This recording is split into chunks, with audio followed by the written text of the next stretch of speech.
Ah, sim, sim. Ah, compreendo. Compartilhar a tela inteira, né?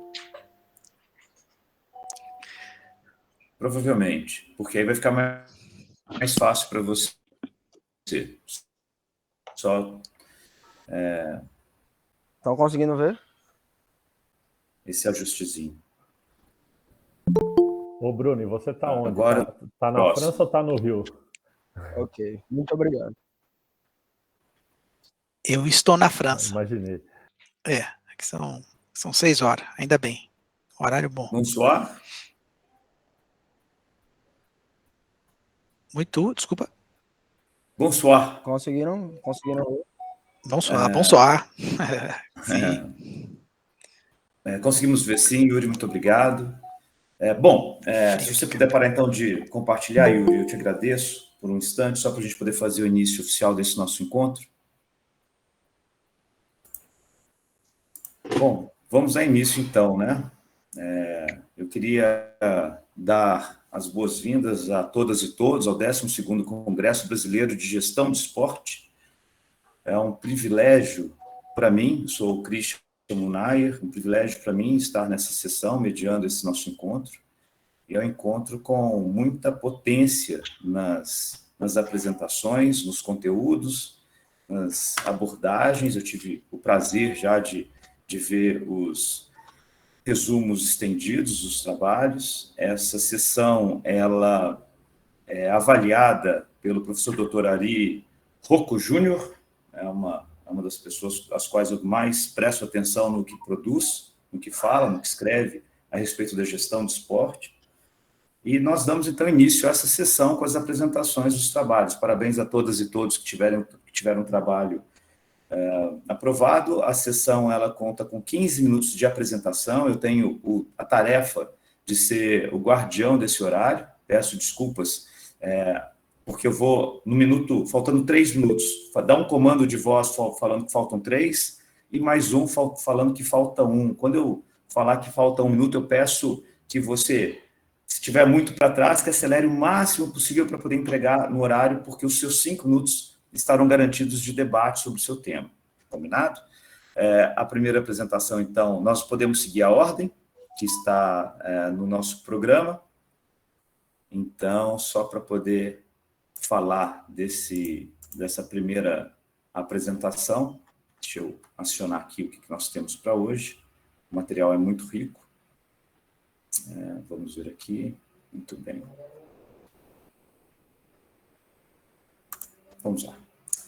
O primeiro tema, então, que nós temos é os motivos para o consumo da National Basketball Association, uma análise no Brasil. Quem apresenta é o Yuri, não é isso, Yuri? Por favor, compartilhe. Assim que estiver compartilhando, eu já começo a contar o seu tempo. Por favor, amigo.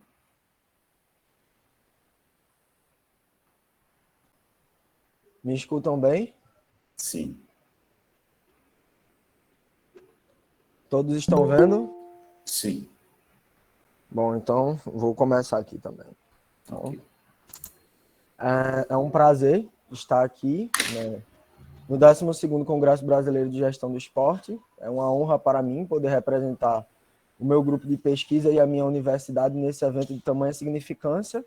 Eu me chamo Yuri Borba e junto aos colegas Ives Miranda, Marcos Barros Filho, Vitor Rodrigues Silva, sob a orientação do professor Carlos Augusto Mulatino Queiroz Pedroso, nós viemos apresentar o trabalho que está intitulado Os Motivos para o Consumo da National Basketball Association, uma análise no Brasil.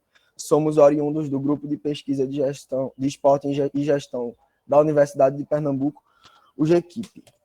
Bom, para começar, nós trazemos aqui o conceito de Sarmento e Barros Filho, onde eles nos mostram, trazem à luz a ideia de que o esporte é um fenômeno que está amplamente difundido na vida das pessoas hoje em dia. Sarmento e outros colaboradores, no ano de 2011, eles descreveram o evento esportivo como um forte catalisador de opinião pública, tendo em vista que as pessoas cada dia mais estão preocupadas com aquilo que elas consomem, com aquilo que elas utilizam como forma de entretenimento. O esporte, enquanto fenômeno, enquanto evento desportivo, ele exige cada vez mais níveis elevados e substanciais relacionados ao anseio, né? O atendimento do objetivo daquelas pessoas que estão assistindo, que estão acompanhando determinado evento. Bom, trazendo como base o basquetebol, que é um esporte que traz consigo grandes eventos esportivos, o próprio basquete, né, trazendo ele de maneira mais ampla, ele foi responsável por um total de 365 horas de transmissão na televisão aberta e fechada, nos 5 primeiros meses de 2019, ocupando assim o 3º lugar entre os esportes que tiveram mais espaço na televisão.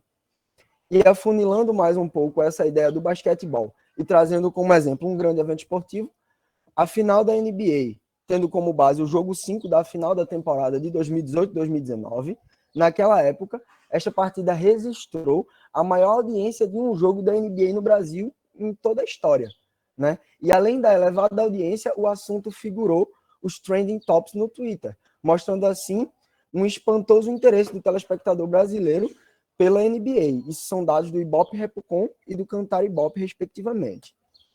Bom, quando a gente observa o modelo de gestão da NBA, nós percebemos que ela vem gozando de determinados índices de popularidade, né, bastante elevados a partir do momento de uma virada de chave, que foi quando David Stern assumiu o comando das operações da Liga. Isso do ponto de vista histórico. As ações de gestão de David Stern mostraram que uma gestão eficiente pode transformar uma grande liga, uma grande corporação.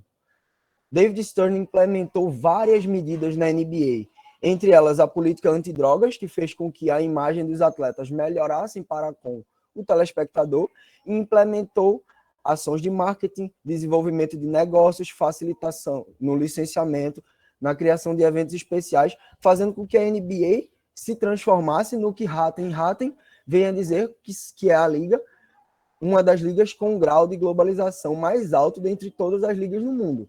Para a gente ter um pouco de noção disso, um levantamento feito pela Forbes, nesse ano, disse que dentre as 10 equipes esportivas mais valiosas do mundo, 3 são da NBA, né?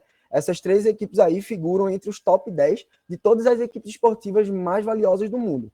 Os Lakers, os Knicks e os Warriors.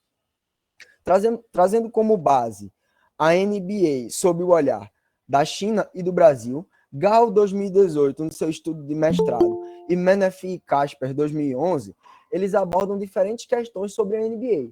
Porém, ambos chegam à mesma conclusão de que a China é o 2º maior mercado da NBA no mundo, perdendo apenas para os Estados Unidos. E Serrano, em 2021, vai dizer que o Brasil tem cerca de 41 milhões de fãs da NBA. Bom, estudando um pouco sobre os fãs locais, existem vários estudos que se preocupam em abordar os motivos para o consumo do esporte. Entre eles, a escala de motivação para o consumo esportivo amplamente conhecida de Tribe e James 2001, né? Essa escala, ela mensura fatores como a felicidade pela vitória de um atleta, a estética do jogo e a utilidade social do mesmo. Porém, pouco se pesquisou sobre os fãs distantes. Pu e James, em 2017, eles abordaram nesse estudo o fato que gera curiosidade sobre o que leva tais fãs de outros países, né? Pu e James tomaram como recorte os fãs da China, e aí eles buscaram mensurar o que leva esses fãs, né, que não estão locados no país em questão, que são de outros países, a acompanharem determinadas equipes ou acompanhar a própria liga, né? É uma liga de outro país, com jogadores que, em sua maioria, pertencem a outra nacionalidade, mas o porquê as pessoas acompanham isso? Então, sendo o Brasil um local com alto consumo de NBA, como a gente pôde ver anteriormente, e com um escasso número de investigações na área, nós destacamos a importância de investigações que consigam perceber o que levam os fãs brasileiros a se conectarem com equipes de outros países, nesse caso a NBA, tomando como base esse estudo de Pu e James. Mediante isso, o objetivo do presente estudo é analisar os motivos pelos quais os torcedores brasileiros assistem aos jogos da NBA. Bom, o estudo se caracterizou por uma análise quantitativa de caráter exploratório quanto ao seu objetivo, e o seu desenho era um survey.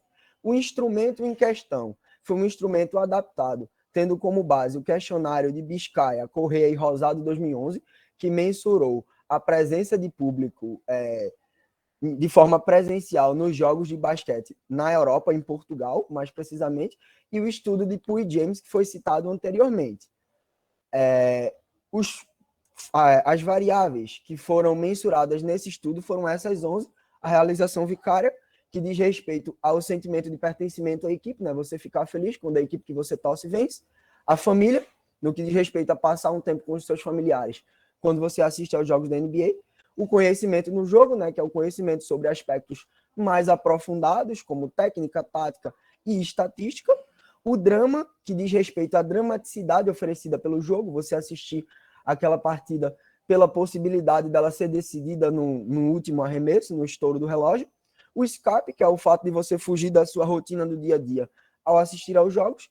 O interesse nos jogadores, o interesse no basquete e no time, eu acho que esses são bem autoexplicativos. A aquisição do conhecimento, que é a possibilidade de obter um conhecimento mais geral sobre o basquetebol. A interação social, que diz respeito a passar um tempo com os amigos. E o interesse na liga, né, na própria NBA. Para a mensuração dessas variáveis, foi utilizada uma escala Likert de 7 pontos, né, onde 1 diria respeito ao discordo totalmente e o 7 ao concordo totalmente. E foram acrescentadas também questões relacionadas ao comportamento de consumo, relacionadas com o estudo de Vilares e Coelho 2005, e ao final foram acrescentadas questões relacionadas ao perfil sociodemográfico dos participantes. A coleta de dados ela foi realizada a partir de um formulário online, né, no Google Forms, e os dados foram coletados entre janeiro e março de 2021. Responderam o questionário aqueles que concordaram com o TCLE, né, e o projeto foi aprovado pelo Comitê de Ética e Pesquisa da Universidade de Pernambuco sob este parecer. A amostra geral obteve um total de 480 respostas, porém foram adotados alguns critérios de exclusão. Por exemplo, pessoas que eram menores de 18 anos tiveram as suas respostas descartadas, assim como indivíduos que declararam não torcer para determinada equipe da NBA e respostas que foram, de alguma maneira, consideradas outliers. Obteve-se total, então, o número de 336 respostas válidas. E os dados foram analisados a partir do software SPSS da IBM, o Statistics 26, e a consistência interna das medidas foi medida pelo Alpha de Crombach. Dentro do perfil sociodemográfico, nós conseguimos observar que, na sua maioria, o torcedor brasileiro, né, dentro da nossa pesquisa, do nosso recorte, se autodeclararam como pessoas do sexo masculino, né, com escolaridade e, em sua maioria, do ensino médio, porém, a gente consegue perceber uma alta incidência de pessoas com formação superior, né, quase 43%, e se a gente somar a formação superior como apenas graduação e a pós-graduação também, a gente tem um número de mais de 50% do nosso recorte da amostra. Na sua maioria solteiros, e houve um empate, né, entre pessoas formalmente empregadas e desempregadas, e uma parte se declarou autônoma. Dentro da distribuição geográfica, 44% das pessoas que responderam era da região Nordeste. Isso se justifica, pois nós somos uma universidade que vem do Nordeste brasileiro e a coleta, a divulgação local foi bastante significativa. Porém, alcançamos expressivos índices também em outras regiões do país, como a região Sudeste, por exemplo. Quanto aos lugares onde as pessoas mais assistem, a internet foi o local que mais obteve-se incidência, né? Seguido da TV a cabo, e uma pequena parte expressou que assistia a NBA a partir da TV aberta. Na sua maioria, essas pessoas assistiam de 3 a 5 jogos por semana e, em média, não tinham o costume de comprar produtos licenciados. Mas dentro das pessoas que compraram, a maior incidência foi dentre 1 e dentre 3 a 5 produtos licenciados. Quantas pessoas que responderam por ter um jogador preferido? Os jogadores que mais apareceram na nossa amostra foram LeBron James, Stephen Curry e Kevin Durant, e as equipes preferidas foram os Lakers, os Warriors e o Miami Heat. Né? Essa relação jogador e equipes, ela se mostra bastante correlacionada com o sucesso recente da liga, haja vista que nos últimos 10 anos, LeBron James passou pelo Miami Heat e hoje joga pelos Lakers, Stephen Curry jogou a carreira toda nos Warriors, e recentemente Kevin Durant também foi jogador do Golden State Warriors. Então a gente consegue observar uma relação entre esses jogadores e essas equipes. Quanto ao Alpha de Crombat, todas as medidas mostraram-se fiáveis dentro da percepção de Bagose I, onde eles apontam que valores acima de 0,60 apresentam bons índices de consistência, exceto o interesse na liga, que não alcançou esse número mínimo. Mediante isso, ele foi retirado da análise. Faltam 3 minutos, Yuri. Ok. As médias descritivas com maior incidência foram o drama, a aquisição de conhecimento e o interesse no basquete, tendo como base aquela escala Likert de 7 pontos. A gente observa que o drama chegou bastante perto dos 7 pontos, seguido da aquisição de conhecimento e do interesse no basquete. A interação social, o interesse nos jogadores e a família foram as variáveis que demonstraram menores médias. Mediante isso, a gente comparando com um estudo que serviu de base, que é o estudo de Puig James, onde a habilidade física dos atletas se sobressaiu, aqui a gente já percebeu outra coisa, que a aquisição de conhecimento se destacou. Isso mostra a importância de ofertar conteúdo que gere conhecimento, que gere engajamento para os fãs. E apesar da atmosfera das arenas de forma presencial ser um fator, os telespectadores, os torcedores brasileiros, eles conseguem receber e adquirir o drama proporcionado pela NBA, podendo sentir uma experiência quase que teatral, como foi citado por Smith em 2008. E a realização vicária também foi um fator que demonstrou bons índices, que está relacionado justamente ao que a gente falou anteriormente do sentimento de pertencimento à equipe. Mediante isso, nós concluímos que acompanhar, os torcedores brasileiros estão relacionados, acompanhar a NBA no Brasil está atrelado à aquisição de conhecimento associado a esse consumo, bem como o drama, que é proporcionado pelos jogos, a eminência de um jogo ser decidido no arremesso final, e o interesse na modalidade em si, no interesse no basquetebol. Implicações teóricas e práticas. Do ponto de vista teórico, esse estudo apresenta informações antes não vistas dentro da realidade brasileira, ampliando os horizontes e abrindo precedentes para um aprofundamento não só na NBA, mas em outras grandes ligas esportivas. E do ponto de vista prático, ela apresenta aspectos que podem ser explorados por aqueles que têm relevância dentro do sentido da comunicação e também para as equipes da NBA, que caso pensem em reforçar, em estreitar os laços com o mercado brasileiro, busquem fortalecer a sua conexão com os fãs, com os telespectadores, com base nos motivos que apresentaram o maior índice dentro do nosso estudo. Essas foram as minhas referências. Eu gostaria de agradecer a oportunidade e a plataforma, de poder trazer esse assunto ao debate, que é um assunto que cresce a cada dia mais no Brasil e é um assunto de interesse pessoal meu. Então, gostaria de agradecer à Abragesp pela oportunidade e estou aberto a quaisquer comentários e dúvidas. Obrigado. Parabéns, Yuri. Parece aquele atleta que consegue fazer o último arremesso na pinta e ganha o jogo. Parabéns, foi na pinta mesmo, bastante cronometrado. Dou início, então, aos 5 minutos em que nós podemos fazer as perguntas. Eu queria fazer 2 perguntas de início, depois deixar os colegas e as colegas também para poder contribuir. Yuri, me fala uma coisa. A primeira pergunta nas escalas que você usou, eu vi no abstract que algumas tinham 2 itens, eram 2 itens ou mais. Quantos itens cada uma das escalas, o modelo final ficou? E essa é a primeira pergunta. E a segunda pergunta, na verdade não é uma pergunta, mas talvez colocar uma semente, um olhar sobre esse fenômeno que você está observando, talvez medir, a partir de um outro projeto, que você coloque o senso de uniqueness, ou seja, a sensação, o desejo de exclusividade, talvez consiga moderar ou consiga mediar certos consumos. O indivíduo com maior senso de necessidade, de exclusividade, talvez goste de consumos com os picos, aqueles consumos mais elaborados, talvez dentro do esporte, consumos mais elitizados, digamos assim, ou mais rebuscados, como a NBA, talvez te ilumine alguns caminhos, mas a pergunta própria mesmo é em relação ao número de itens por escala, amigo. Obrigado. Isso, eu que agradeço a pergunta. Cada escala, ela teve 3 itens por dimensão. E todas ficaram no modelo final, não é isso? Isso. Exceto, foi retirada da análise, como foi dito aqui, o interesse na liga, pois ela não demonstrou-se fiável a partir do alfa de Crombat. Mas todas as outras, elas alcançaram o índice mínimo estabelecido, que foi o de 0,60 pontos. Maravilha. E também parabenizar pelo cuidado de apresentar antes o trabalho para o Comitê de Ética. Cada vez mais potente na nossa área de pesquisa. E lá fora, os journals, eles sempre perguntam pelo protocolo do Comitê de Ética, ou na maioria das vezes. Parabéns. Está aberto as perguntas. Quem quiser fazê-las pode ser abrindo o microfone, antes dizendo o nome, a instituição na qual está afiliado e da cidade. Fiquem à vontade.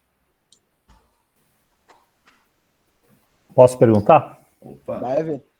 Bom, professor Ari Rocco, aqui da Escola de Educação Física e Esporte da Universidade de São Paulo.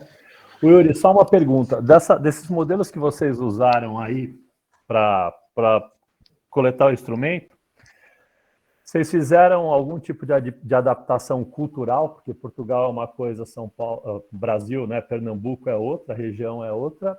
E vocês fizeram algum tipo de adaptação de consumo na praça esportiva e consumo pela televisão? Porque aí é um caso claro de consumo pela televisão, pelo streaming, né? Então foi feita algum tipo de adequação, adaptação nesse sentido? Porque particularmente eu considero isso importante. Excelente pergunta, professor. Muito obrigado. Então, as adequações que foram feitas foi a tradução para a nossa língua, né? Porque apesar da semelhança, são duas línguas diferentes, né? O português brasileiro e o português de Portugal, mas assim, a única mudança, como foi dito, Biscaia e Correia Rosado, eles mensuraram a questão da presença física. Então, a única coisa que a gente foi, o único ajuste que foi feito foi, se fosse relacionado a estar presente, a gente colocava assistir, sabe? Só fazer essa conversão justamente para isso que o professor observou. Mas, de maneira geral, não foram feitas adaptações culturais. Então, o mesmo questionário que foi aplicado para uma pessoa do estado de Pernambuco foi aplicado para uma pessoa de São Paulo. Enfim, o questionário foi único, né? Tá. Não, beleza. Eu queria parabenizar vocês e o grupo aí pelo trabalho. Manda um abraço para o professor Mulatinho. É um parceiro.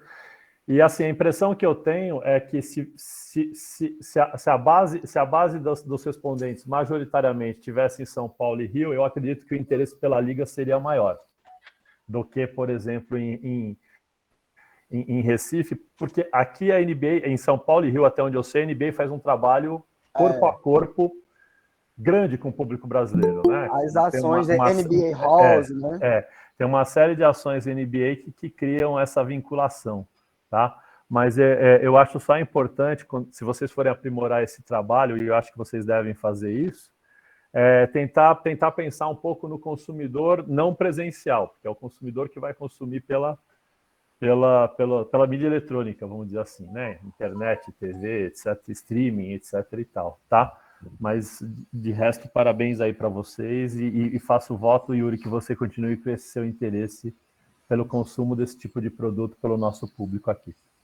Ok, muito obrigado pelos comentários, professor. É uma honra. Muito bem, terminamos aí a nossa jornada desse primeiro trabalho. Mais perguntas vêm à cabeça. Se você que estiver assistindo quiser colocar alguma pergunta, coloca no chat, que eu tenho certeza que o Yuri e o grupo de pesquisa dele terá enorme prazer em compartilhar. Desculpa, professor, interrompê-lo. Caso alguém tenha alguma dúvida, eu deixo aí o meu e-mail, né? Pode me mandar um e-mail, eu responderei com prazer quaisquer outras dúvidas que possam surgir, que não dão tempo de ser tiradas agora, já que a gente só tem 5 minutinhos, né? Sim. Bom, eu convido agora o próximo trabalho a ser apresentado. O segundo trabalho dessa nossa sessão é o trabalho O papel dos motivos e da identificação com o clube nas intenções de comparecimento do público feminino nos estádios de futebol de Pernambuco. Boa tarde. Posso começar a compartilhar a tela já? Por favor, Micaele. Obrigado. Eu que agradeço. Já estou compartilhando.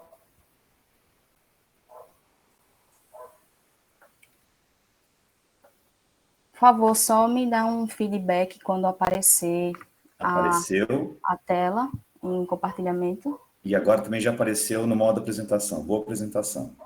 Obrigada. Bom, gente, boa tarde a todos. O meu nome é Micaele Beatriz, eu sou discente da Escola Superior de Educação Física da Universidade de Pernambuco e integrante do Grupo de Pesquisa em Esporte e Gestão, o GEQUIP. Hoje eu vim apresentar para vocês um trabalho intitulado como o papel dos motivos e da identificação com o clube nas intenções de comparecimento do público feminino nos estádios de futebol de Pernambuco. Esse estudo tem como autores eu, Micaele Beatriz, Marcos Antônio Barros Filho, Jorge Eduardo Maciel, Vera Lúcia Samico Rocha e Carlos Augusto Mulatinho de Queiroz Pedroso, onde todos fazem parte do grupo de pesquisa em esporte e gestão, o GEQUIP. Bom, para iniciar, é importante salientar que os esportes e os seus eventos, eles vêm fazendo cada vez mais parte da sociedade como uma forma de ocupação do tempo livre. Essa ocupação sendo de uma forma como prática da modalidade ou também como forma de assistir aos eventos esportivos. Sendo assim, é extremamente importante tentar entender cada vez mais o que motiva as pessoas a irem presenciar esses eventos nos estádios. Mas o que seria uma pessoa motivada? Uma pessoa motivada, ela possui alguns fatores, como, por exemplo, emoções, experiências, expectativas, que servem para motivar o indivíduo a ir atrás de um determinado objetivo.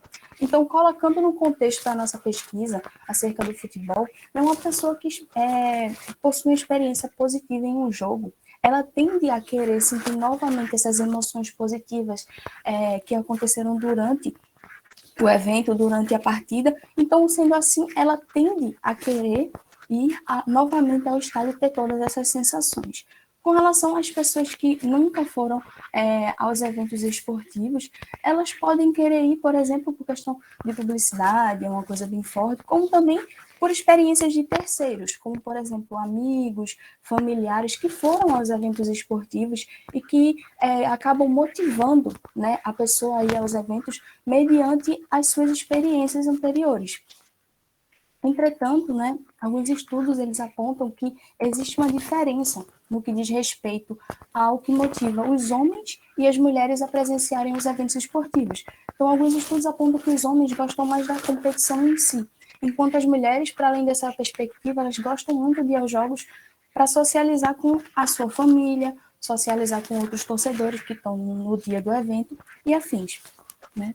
Sendo assim, né, considerando tudo que foi apontado, os clubes brasileiros, eles têm tentado, com o tempo, cada vez mais, né, ter uma relação mais próxima com os seus torcedores, o que, consequentemente, pode gerar um aumento de quantidade de pessoas que estão presentes no estádio, um aumento de torcedores para essa equipe, consequentemente, um aumento da receita do clube e também um aumento da notoriedade desse clube. Com isso, o nosso estudo ele tem como objetivo identificar o papel dos motivos e da identificação com o clube nas intenções de comparecimento do público feminino nos estádios de futebol de Pernambuco. Com relação aos métodos e análise dos dados, o nosso estudo ele tem um caráter quantitativo, exploratório e um survey quanto à caracterização do estudo.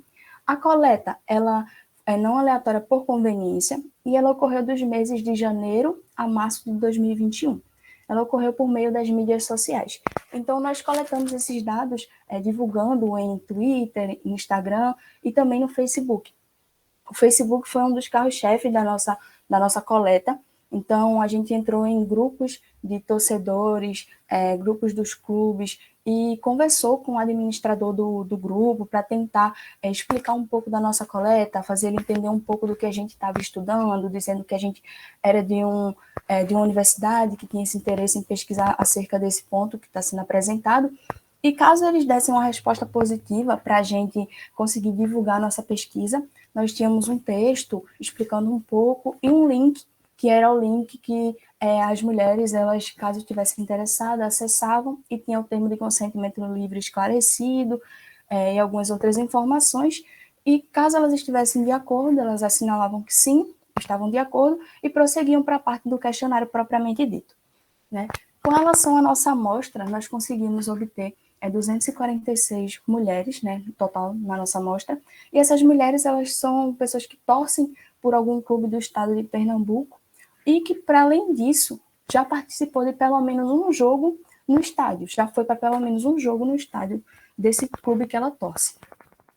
Continuando no instrumento, nosso instrumento ele tem basicamente 4 pontos, né? O primeiro relacionado aos motivos, ele possui 5 dimensões.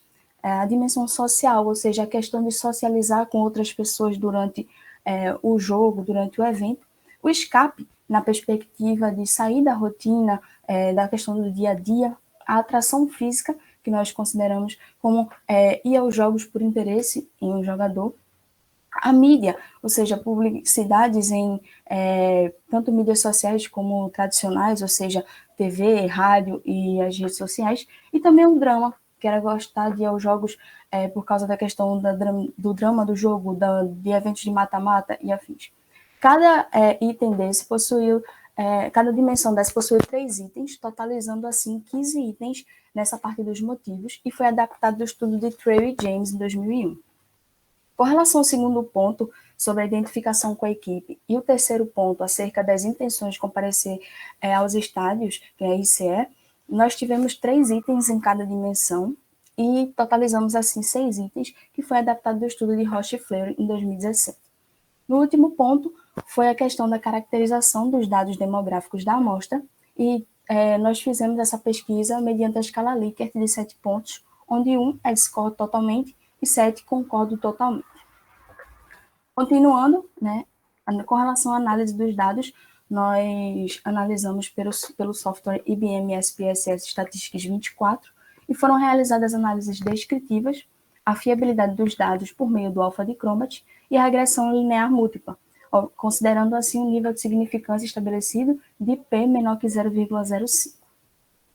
Passando para os resultados e discussão, né, com relação às variáveis sociodemográficas, o nosso estudo obteve uma média de 21,87 anos, né, com relação à nossa amostra, onde a maioria dessas mulheres elas tinham o estado civil de solteira, a maioria tinha o ensino médio concluído. Com relação ao rendimento familiar, ficou a maioria em 2001 a 3.000. Com relação à situação profissional, ficou muito dividido, muitas eram estudantes e outras elas eram empregadas. E com relação à questão do sócio, nós conseguimos identificar que a maioria, né, não era sócia do clube. Partindo para a questão da fiabilidade, nós consideramos os valores de referência do alpha de Crombat, né, acima de 0,60, né, igual ou superior, e nós conseguimos identificar o escape, a identificação com a equipe, social, intenção de comparecer ao estádio, mídia e drama, com os valores de alpha de Crombat igual ou superior a esse 0,60. Entretanto, aqui vale salientar que na dimensão mídia e drama, nós conseguimos obter esse alfa a partir do momento que a gente eliminou uma dos itens que existiam na nossa coleta. Sendo assim, essas dimensões, ao invés de, no fim, ficarem com 3 itens, elas ficaram com 2 itens cada um. Já a questão da atração física, ela teve uma fiabilidade muito baixa, sendo assim, ela foi excluída de análises posteriores. Continuando, com relação à análise do valor preditivo das variáveis independentes, nós conseguimos obter o resultado de que o modelo analisado ele foi adequado, né? Com relação à influência dos motivos, nós identificamos que o escape e o drama foram os motivos significativos para as intenções de comparecer ao estádio. E com relação à identificação com a equipe, nós conseguimos identificar que foi a dimensão analisada que teve maior influência nas intenções de comparecimento ao estádio, tendo um beta de 0,612. Com relação ao coeficiente de determinação, nós identificamos que 73% da variabilidade nas intenções de comparecimento ao estádio foi explicada pelos motivos e pela identificação com a equipe. Para ir finalizando essa parte de resultados e discussão, nós conseguimos considerar acerca do escape, né, o estudo de Biscaia, Correia Rosado em 2011, que o escape ele foi considerado um motivo importante para a presença dos torcedores nos estádios. Assim como o nosso estudo, ele também encontrou, né, o escape tendo uma questão muito significativa para a presença nos estádios. Essa questão é muito que as pessoas elas vivem muito sobrecarregadas com trabalho, com estudo, então muitas vezes se utilizam desses eventos esportivos justamente para sair um pouco dessa rotina, sair de tudo que faz assim no dia a dia. Esteves, em 2012, apontam que as mídias sociais, ou seja, as redes sociais e afins, e as tradicionais, no caso TV, rádio, jornal, elas tendem a influenciar o público feminino a presenciar os eventos esportivos. Entretanto, um estudo realizado em 2018 por Ouro, realizado no contexto do Paraná, ele identifica que dos clubes estudados, todos eles tinham poucas publicidades relacionadas especificamente ao público feminino, tanto nas mídias sociais quanto nas tradicionais, o que faz com que a gente consiga pensar em será que isso também pode ter influenciado no estado de Pernambuco? Mas para isso, né, são precisas análises posteriores, novos estudos, para conseguir identificar esses pontos. Com relação às considerações finais, né, nós pontuamos aqui que, considerando o contexto da pesquisa, ou seja, no nosso estado, nós conseguimos concluir que as dimensões do escape e do drama são considerados motivos mais expressivos para a ida das mulheres aos estádios de Pernambuco. Né? E a identificação com a equipe, ela foi considerada a dimensão estudada que possui a maior influência no tocante às intenções de comparecimento ao estádio. Com relação às implicações teóricas e práticas, né, na perspectiva teórica, o nosso estudo ele tende a tentar contribuir para um aprofundamento da temática acerca do público feminino enquanto torcedor de futebol. E com relação a perspectivas práticas, nós sugerimos uma gama de um aumento na realização de pesquisas, realização de pesquisas regulares, pesquisas que vão em busca de entender cada vez mais o que motiva o público feminino, a questão da identificação com o clube, a intenção de comparecer ao estádio e todos os demais pontos possíveis a ser estudados no público feminino, não só a nível pernambucano, que é de onde eu venho, mas a nível brasileiro, a nível nacional. E, por fim, né, também a questão de que os gestores esportivos eles precisam cada vez mais entender esses pontos, esses motivos e afins, para tentar traçar mais estratégias para os clubes, ocasionando assim um aumento de torcedores presentes no estádio, um aumento de torcedores do clube, um aumento da notoriedade do clube e, consequentemente, também um aumento da visibilidade do público feminino enquanto torcedor de futebol, que é muito importante. 2 minutos. Aqui eu tenho as referências que foram utilizadas na nossa apresentação. E, por fim, eu agradeço a atenção de todos. Muito obrigada. Fico aqui aberta a sugestões, a dúvidas e afins. Parabéns, Micaele, parabéns a você e ao seu grupo. Como você terminou um pouquinho antes, eu vou até dar um tema de discussão, porque aí fica dentro do intervalo dos 20 minutos reservados para a sua apresentação. Quero te parabenizar pela jornada. Esse tema, eu particularmente tenho um interesse intenso nele. Eu comentava com o professor Ari que, por quase 10 anos, eu escrevi sobre futebol, primeiro no Globo Esporte, depois na ESPN, e, de fato, eu via muito pouca produção voltada para o público feminino, e eu vi, de uma certa maneira, esse processo não modificando ainda tal qual nós gostaríamos, mas tomando um maior grau de consciência. Vou fazer algumas perguntas e depois algumas considerações. A primeira consideração que eu faço, Micaele, você e o seu grupo, é um aprendizado que eu particularmente tive nas minhas primeiras pesquisas.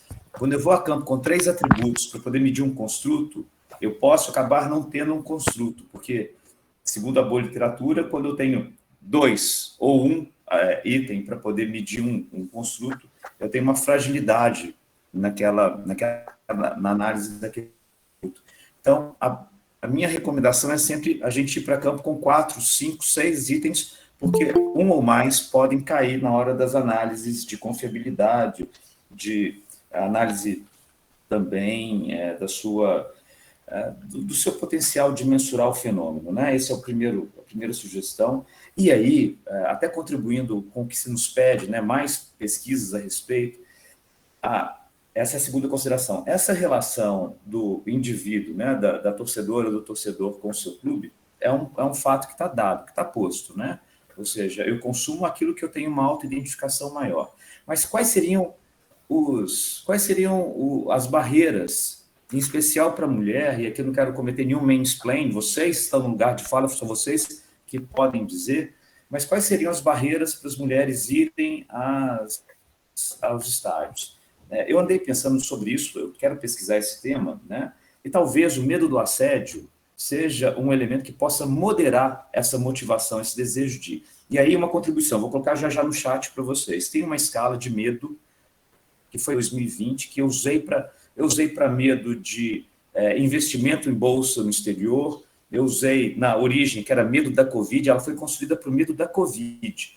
E ela trata tanto dos sentimentos fisiológicos quanto emocionais do medo. Será que esse medo ao assédio, ele não pode ser uma variável talvez moderadora dessa motivação? E outra, será que de fato os clubes têm sido marcas ativistas, comprado o lado da mulher nessa jornada? E aí talvez fazer uma análise em relação aos clubes, de que maneira a torcedora enxerga que aquele clube mais está alinhada ou menos está alinhado aos medos da mulher em frequentar esses ambientes, porque, de fato, né, você pode dizer muito melhor do que eu, existe.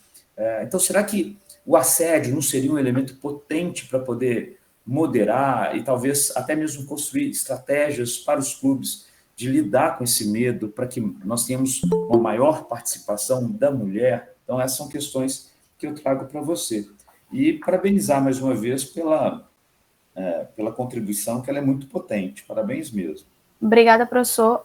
Só falando um pouco sobre isso que o senhor acabou comentando, esse estudo ele surgiu justamente por um interesse pessoal, de, por exemplo, ser uma pessoa, ser uma mulher que hoje em dia não se sente mais tão segura aí aos eventos esportivos, então queria entender o que ainda motiva as mulheres a irem. Então, foi esse estudo inicial que a gente realizou, que veio também de um estudo de iniciação científica, e agora, nesse segundo momento, a minha segunda iniciação científica, ela está sendo iniciada, já foi aprovada, e é justamente sobre a questão dos motivos, dos constrangimentos e também a influência do contexto para a presença das mulheres nos estádios lá do nosso estado de Pernambuco. Isso já está sendo pensado, já está aprovado no estudo de iniciação científica, e aí são os próximos passos. E se o senhor puder realmente disponibilizar, como o senhor comentou no chat, aí essa escala sobre medo e afins, vai ser de suma importância para a gente estudar, colocar até possivelmente nesse estudo, caso venha a entrar no assunto, ou também em estudos posteriores. Tá, já coloco sim. Fica aberto para todas e todos o questionamento e a contribuição para esse belo trabalho. Posso? Professor Ari, aqui da FEUSP, eu, na realidade, acho que a colocação do professor Christian foi extremamente precisa. Acho que esse trabalho, até que essa escala que ele colocou, acho que é importante para você, Micaele. E também, eu, na realidade, acho que o seu trabalho, acho que eu te parabenizo pelo trabalho, acho que você tem que investir nisso, porque, assim, mulheres e homens consomem esporte de forma diferente, por diferentes motivos, né? E muitas vezes o que a gente vê no senso comum da mídia não é esse entendimento, né? Então, agora, enquanto gestores, a gente tem que entender quais são as particularidades que levam cada um a consumir, né? Então, parabéns, faço votos que você invista nessa trajetória, com as indicações aí do professor Christian. Eu também tomei a liberdade de colocar aqui uma dissertação de mestrado que eu fui banca, né, de um aluno da FE aqui em São Paulo, que chama Anderson Felipe Rosa, que na realidade, assim, ele é um pouco diferente do que você quer, ele trabalha o consumo, né, do futebol feminino no Brasil, mas ele traz, e aí eu acho que isso pode ser interessante para você, porque você não está falando só do consumo do futebol feminino, você está falando do consumo do futebol, né? Mas ele traz 3 escalas, ele trabalha com 3 escalas concorrentes né, de consumo do esporte, que gosto muito do professor Biscaia, acho o trabalho dele belíssimo, mas tem outras escalas concorrentes aí que podem contribuir para que você possa entender melhor o fenômeno e ampliando aí seus horizontes. Então eu coloquei aqui no chat, mais a título de contribuição, mas parabéns a você, parabéns ao grupo, e acho que é um olhar importantíssimo sobre algo que tem sido eminentemente discutido, mas tem sido discutido muito como, eu acho que muito mais politicamente, como do ponto de vista da gestão. Politicamente é importante as pessoas assistirem as coisas por apoio ao esporte, etc. e tal, mas acho que é fundamental ver como a mulher consome, o que ela quer consumir, o que ela gosta de consumir e, principalmente, como ela vai fazer isso, né? Então, acho que essa questão é fundamental aí do ponto de vista da gestão, porque, com certeza, não se consome da mesma forma que os homens. Há diferenças por N motivos, inclusive o medo, que foi muito bem colocado aí por vocês, tá? Então, parabéns a você, parabéns ao grupo e siga firme nessa jornada, Micaele. Muito obrigada pelos parabéns, pelas considerações aí, por todas as sugestões.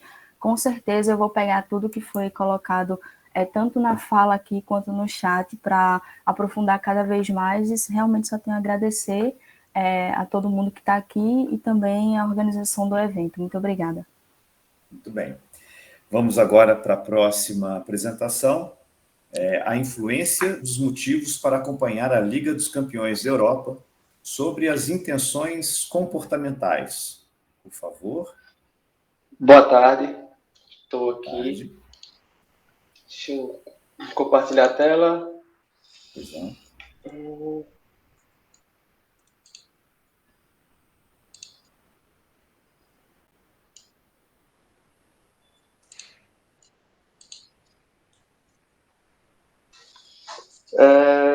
Apareceu? Sim, né?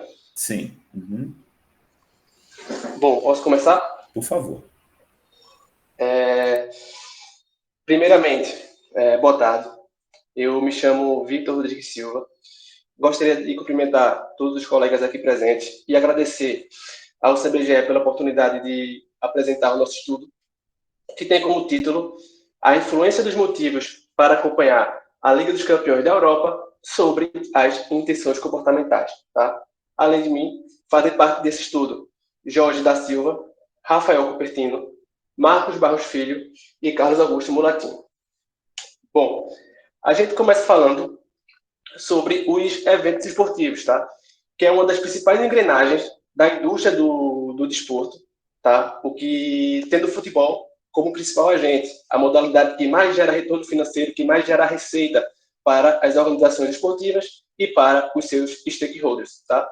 E ele deve ter uma relação direta com o público exatamente para potencializar sua força, atender suas necessidades, seus desejos, por exemplo, a partir de uma grande variedade de produtos e serviços que podem ir do entretenimento, da participação direta do público no evento, materiais esportivos e também venda de produtos licenciados nas lojas oficiais do clube.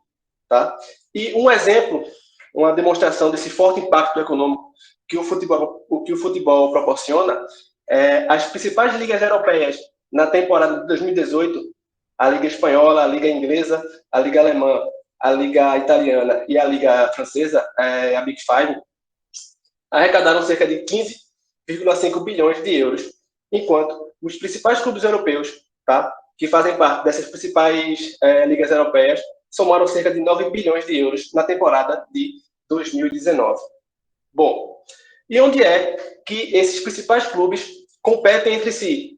Exatamente na Liga dos Campeões da Europa, organizada pela UEFA, que conta com 68 equipes, 56 federações filiadas, com altos níveis de qualidade, seja desde do serviço auxiliar ao serviço principal, e transmitida para 215 países. Bom, isso torna a Liga dos Campeões da Europa o evento anual mais consumido, tá? Que tem um forte impacto a partir da venda das imagens. Por exemplo, 85% da renda da UEFA ela é comprometida exatamente pelas vendas das imagens de seus eventos esportivos, tendo a Liga dos Campeões da Europa uma fatia de 75%. Portanto, percebe-se que ela é muito apreciada por torcedores distantes, torcedores que não residem no local onde o torneio ocorre, onde o evento ocorre. Ou seja, por ser uma competição continental, indivíduos que residem fora do continente europeu. Tá? E o desenvolvimento tecnológico contribuiu bastante para que as organizações esportivas, inclusive os clubes, expandissem sua marca por todo o mundo. Tá? E os motivos para que essas pessoas continuem assistindo esses eventos, mesmo distante do local de onde ocorre, ainda é pouco investigado, principalmente aqui no nosso país. Portanto, nosso objetivo foi examinar a influência dos motivos dos fãs distantes para acompanhar os jogos sobre as intenções comportamentais em relação à Liga dos Campeões da Europa. Bom, o nosso estudo ele é de abordagem quantitativa, de caráter exploratório. Foram entrevistados 138 indivíduos a partir de uma coleta online via Google Forms. Tá? A amostra ela foi não probabilística por conveniência e o indivíduo deveria ter assistido ao menos um jogo da Liga dos Campeões na temporada 2019-2020. O questionário ele é um questionário adaptado de Biscay e colaboradores e Puig James, e todos os itens tiveram escala líquida de 7 pontos, exceto os itens de caracterização sociodemográfica da amostra. Bom, 10 motivos foram adaptados desses dois estudos. Os motivos em comum foram realização vicária, interesse nos jogadores e interesse no time. Do estudo de Biscay e colaboradores, família, conhecimento do jogo e drama. Do estudo de Puig James, escape, interesse no futebol, aquisição de conhecimento e interação social. Foi inclusa também a dimensão das intenções comportamentais de Vilares e Coelho, exatamente para contemplar o nosso objetivo, com os itens assistir a mais jogos, recomendar outra pessoa a assistir a jogos de outras equipes e comprar outros produtos e serviços do time. Os dados foram analisados no software da EMOS 26.0 a partir de uma análise de equações estruturais de 2 etapas. A primeira, para analisar o modelo de medida a partir da análise afirmatória, normalidade, da fiabilidade composta, da validade fatorial, da validade convergente, da validade discriminante e adotamos esses índices para o ajustamento do modelo. Posteriormente, foi realizada também a análise do modelo estrutural, exatamente para perceber quais das dimensões têm impacto estatisticamente significativo nas intenções comportamentais dos entrevistados. Para todas as etapas, adotamos o valor de significância menor que 0,05. Bom, em relação aos resultados, os dados sociodemográficos da amostra, os indivíduos têm em média 24 anos, do sexo masculino, com ensino médio ou superior completo, solteiro e assalariado, que costuma assistir os jogos da Liga dos Campeões pela internet 2 vezes por semana, que não costuma comprar produtos licenciados da Liga dos Campeões da Europa e que não comprou nenhum produto licenciado na temporada de 2020. Bom, os valores de assimetria e curtose, eles não apresentaram problemas, tá? Tivemos bons níveis de fiabilidade, validade convergente e validade discriminante, porém, a dimensão drama ela foi retirada exatamente por ter a validade convergente menor que 0,5, ou seja, ela foi respondida mais por erros do que, de fato, pela própria dimensão. Conhecimento do jogo, interesse do time, eles foram agrupados e adotamos o nome da dimensão como interesse no time. Por quê? Porque elas estavam muito correlacionadas. Então, o que fizemos foi pegamos os 6 itens que tínhamos, vimos os itens que tinham mais pesos fatoriais e colocamos os 3 itens com mais peso para medir o interesse no time. Bom, após isso, o modelo apresentou bom ajustamento após a análise fatorial confirmatória. Como mostra a tabela, os níveis, os nossos índices ficaram maiores após o nosso modelo final. Bom, não houve violação na normalidade com a inclusão das intenções comportamentais, inclusive tivemos bons valores de fiabilidade e de validade convergente, tá? E os principais motivos que influenciaram as intenções comportamentais em relação ao consumo foram o interesse no time, interação social, família, interesse no futebol e interesse nos jogadores. Bom, aqui no nosso modelo estrutural, tá? Apenas realização vicária, escape e aquisição de conhecimento não tiveram impactos significativos nas intenções dos entrevistados. E o nosso modelo responde em 81% às intenções comportamentais dos indivíduos, tá? Na nossa discussão, a gente percebe que possuir uma ligação afetiva com o clube influencia nas intenções comportamentais. É uma afirmação de Theodorache e colaboradores. Porém, a gente percebeu que, no nosso estudo, a partir da realização vicária, tá, os torcedores não tiveram impactos significativos. Supõe-se que seja pelo fato da distância. Tá? Os torcedores podem não se sentir tão ligados com a atmosfera do clube, não se sentir pertencente ao clube, ao grupo de torcedores que fazem parte dos eventos que aquele clube participa. Porém, a gente sabe também que vários estudos afirmam, inclusive com o James, que os torcedores se sentem sim identificados, se sentem sim pertencidos também, mesmo estando distante daquela cultura, daquela região. Bom, interesse na modalidade de jogadores, socialização, interação social e família também se expressaram como motivadores no processo de tomada de decisão para essas pessoas comportamentais favoráveis em outros estudos, que é o caso de Fung e colaboradores, Biscay e colaboradores e Pu e James. Bom, vale ressaltar que o estudo de Pu e James, como eu disse, também utilizou-se de torcedores distantes, tá? Consumidores chineses que acompanhavam a NBA. E para o fã distante, há uma necessidade maior na qualidade do evento, tá? Principalmente do serviço principal, qualidade de arbitragem, qualidade técnica, elevado nível de jogadores, dos treinadores.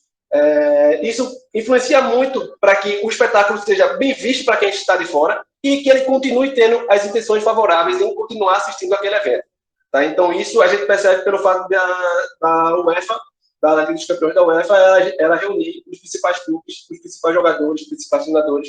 Então, isso explica um pouco também dessa intenção favorável de continuar assistindo ao evento. Bom, como conclusão, os resultados desse estudo, ele contribui para o desenvolvimento de estratégias em organizações do nosso país, tá? Em ampliar o nosso mercado, o mercado fértil, inclusive em outras modalidades. A gente fala muito de futebol, mas a expansão de outras modalidades do nosso país ainda está muito abaixo do que poderia ser. A gente vê competições nacionais concentradas em regiões e outras regiões ficam um pouco por fora, a não ser que ela tenha um interesse na modalidade já por si só e acompanhar pela televisão. E, posteriormente, também internacionalizar o nosso mercado, que, no caso, o futebol também já deveria estar caminhando um pouco mais para esse tipo de situação. Como foi dito, o interesse no time, interação social, família, interesse no futebol, interesse nos jogadores foram os principais motivos que influenciaram na intenção comportamentais dos entrevistados, que é importante compreender o fã distante, atender suas necessidades, seus desejos para potencializar os seus eventos e sugere esse estudos sobre essa temática no país, em outros eventos esportivos e também, como foi dito, em outras modalidades esportivas. Bom, novamente agradeço a oportunidade de poder apresentar o nosso estudo e estou aberto aqui às dúvidas e questionamentos. Parabéns, Vitor. Um trabalho muito interessante. Também acrescentei alguns minutinhos a mais, uma vez que você terminou.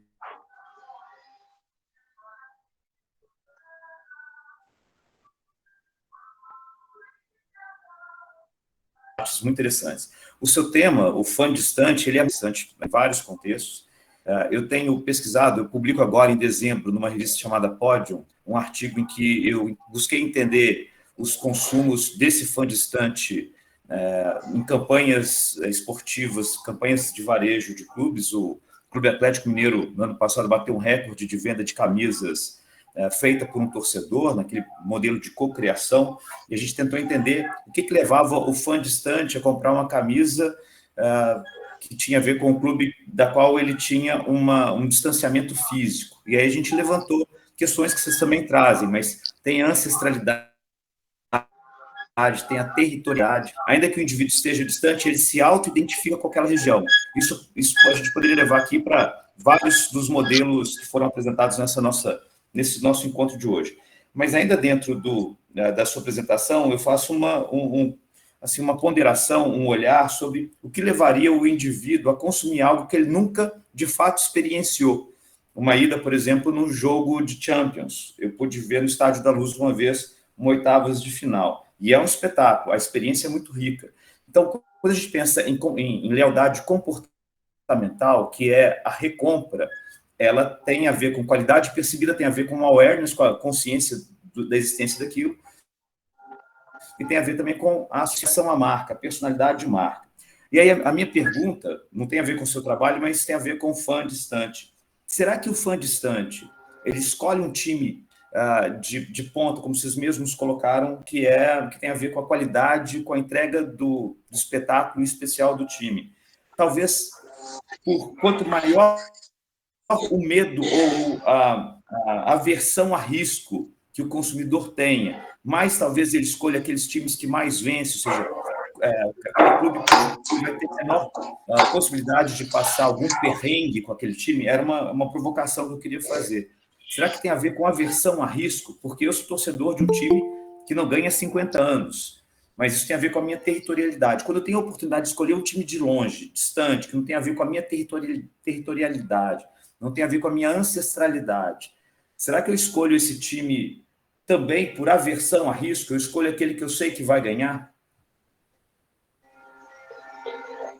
Eu creio que a tendência é exatamente essa, no sentido de que, pelo fato de eu já ter um clube de coração, e assim, eu sofro demais por ele, um exemplo, eu sofro demais por tal clube, então eu vou buscar em outras realidades, clubes que tenham determinados jogadores que eu aprecio, e vou torcer para aquele clube. Um exemplo mesmo é o caso de Messi, Cristiano Ronaldo.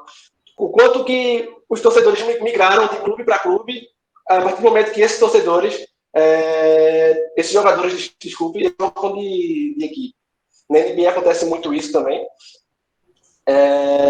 E aí e também tem aquele torcedor que a literatura também chama de torcedor satélite, que tem uma diferença entre torcedor distante e torcedor satélite. O satélite, ele já tem uma ligação afetiva com aquela cultura, ele já morou naquele local, ele já teve uma experiência de assistir um jogo daquele clube.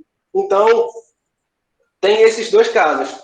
Por exemplo, eu também já tive a oportunidade de assistir um jogo do Porto, no Estádio do Dragão, nas quartas de finais da Liga dos Campeões, das oitavas, perdão, e também foi um espetáculo, e assim, me identifiquei pelo Porto, comprei camisa, ainda hoje eu acompanho o jogo do Porto. Então, eu me incluo, e mesmo perdendo, tendo uma temporada ruim, continuo gostando bastante do Futebol Clube do Porto. Então, aí eu já me encaixo, eu acho que nos torcedores, no tipo torcedor satélite, mas na relação do fã distante, aquele torcedor que nunca teve nenhum contato com aquela cultura, com aquele clube, eu acho que ele vai mais também pelo nível do futebol apresentado, pela qualidade técnica dos jogadores. Então, nesse sentido, e aí abrindo para as perguntas,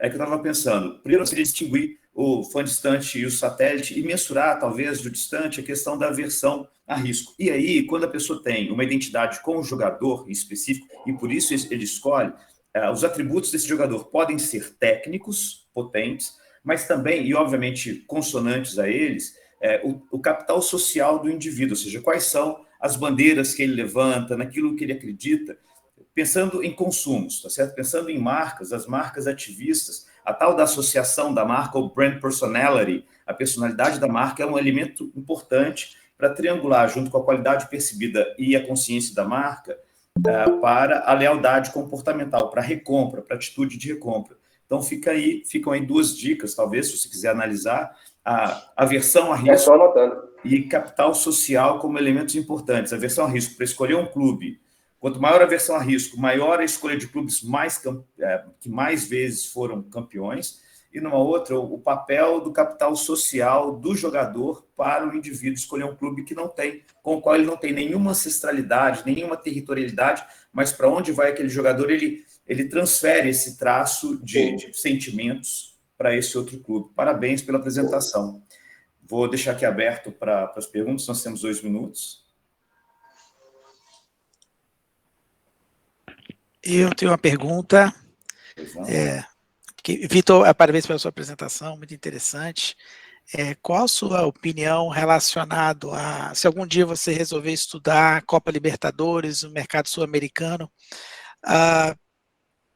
se você quiser um dia fazer uma comparação entre Champions League e Libertadores, seria interessante ver a questão sociocultural na América Latina e qual a influência disso para as pessoas que queiram acompanhar ou assistir Copa Libertadores. Então, deixa eu organizar o pensamento. Eu acho muito difícil um corintiano assistir a final do Palmeiras e Flamengo, por exemplo, sábado.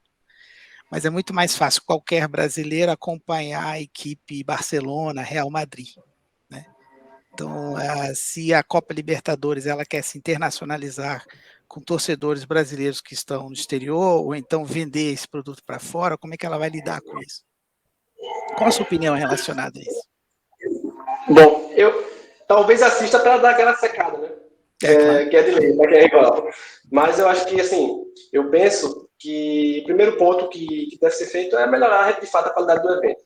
A gente, claro, um jogo da Libertadores no Brasil, a gente já percebe uma qualidade superior a um jogo em outro país, que a gente vai ver objetos no gramado, a torcida invadindo o campo, agressões. E isso, essa exaltação dessa paixão exacerbada, beirando a loucura, atrapalha um pouco na qualidade do evento. Na qualidade, acaba o jogo, confusão, reclamação com árbitro. E a Libertadores está começando a caminhar agora para uma melhor qualidade dos seus eventos, colocou uma final única, para gerar também mais visibilidade. O ida e volta pode ser mais justo em alguns casos, mas não gera tanta visibilidade como o jogo único. Então, alguns fatores já começam a tentar mudar um pouco. Mas eu acho que o principal ponto é melhorar, de fato, a qualidade do evento. Tá? Fazer com que a pessoa que assista o jogo, porque o jogo é bom, e não porque eu tenho interesse em clube X ou clube Y, ou vou torcer contra clube X ou clube Y. Eu assisto jogos, eu acho que muita gente aqui assiste jogos da NBA, assiste jogos da Liga dos Campeões, sem torcer para nenhum time. Mas exatamente porque a qualidade do jogo ela é muito boa. Então, eu acho que o primeiro ponto que deve ser feito é, de fato, melhorar a qualidade técnica do jogo, a qualidade de arbitragem, a qualidade estética dos estádios, entre alguns fatores também de transmissão, entre mais alguns serviços auxiliares que a gente não está presente, mas a gente observa pela divulgação da imagem na mídia. Muito bem. Muito obrigado. Vamos só fazer uma observaçãozinha rápida? Claro. Parabéns, Vitor, pelo trabalho. Eu coloquei aqui, mas acho que você deve conhecer, porque você falou do torcedor satélite, um pesquisador que trabalha esse conceito, o Anthony Kerr. E aí é importante, a gente não pode deixar de levar em consideração, e aí entra a gestão, que a construção do produto não é só a qualidade do jogo, a construção é a construção do produto, né? Você pega o site de qualquer clube europeu que vai decidir a Champions League, você tem o portal em 12, 13 idiomas, tailandês, etc. E tal. Eu olhei agora, e quando vocês falavam da Libertadores, Palmeiras e Flamengo não tem nenhum site em espanhol. Aí vai lá jogar Red Bull, Bragantino e Atlético Paranaense, o estádio está vazio. Por quê? Porque eu não estou dialogando com esse mercado. Eu não estou querendo dialogar com esse mercado. Então não adianta a Conmebol ter estratégia se eu não dialogo. Quer dizer, como é que... Tudo bem, eu não estou sugerindo aqui que os clubes brasileiros se enxerguem globais, mas a América Latina eles já dominam esportivamente, eles têm que ver isso em mercado. Qualquer clube brasileiro tem um jogador do Equador, da Colômbia, da Argentina. O grande jogador do Flamengo é uruguaio. O Flamengo não tem um site, e acredito que não deva estar fazendo nenhum trabalho com o público uruguaio. Ó, vem para o jogo, vem torcer para a gente, né? O treinador do Fortaleza é argentino. Que tipo de trabalho o Fortaleza faz para aparecer para o mercado latino-americano? Isso é gestão, né? Isso é gestão, e a gente não está aproveitando um patrimônio que a gente já tem. Então, tem todos esses conceitos aí de consumo, tudo, mas também do outro lado, do ponto de vista das instituições, o que a gente faz para atingir esse mercado que está à nossa disposição? A América, do ponto de vista do futebol, a América Latina é nossa, esportivamente falando. Os clubes brasileiros dominam, né? E o que a gente faz, né, para a gente se relacionar com esse mercado? A gente não consegue nem ter um site em espanhol, porque isso deve dar muito trabalho e custar muito caro, né? Muito bem. Mas parabéns agradeço. pelo seu trabalho, Vitão. Não tem nada a ver com, né? Só chamando lá a atenção. Não. Né? Sim. Muito obrigado. Muito bem. Dando continuidade à nossa sessão, agora nós temos a próxima apresentação, Mulheres e o Consumo do Esporte, uma revisão sistemática.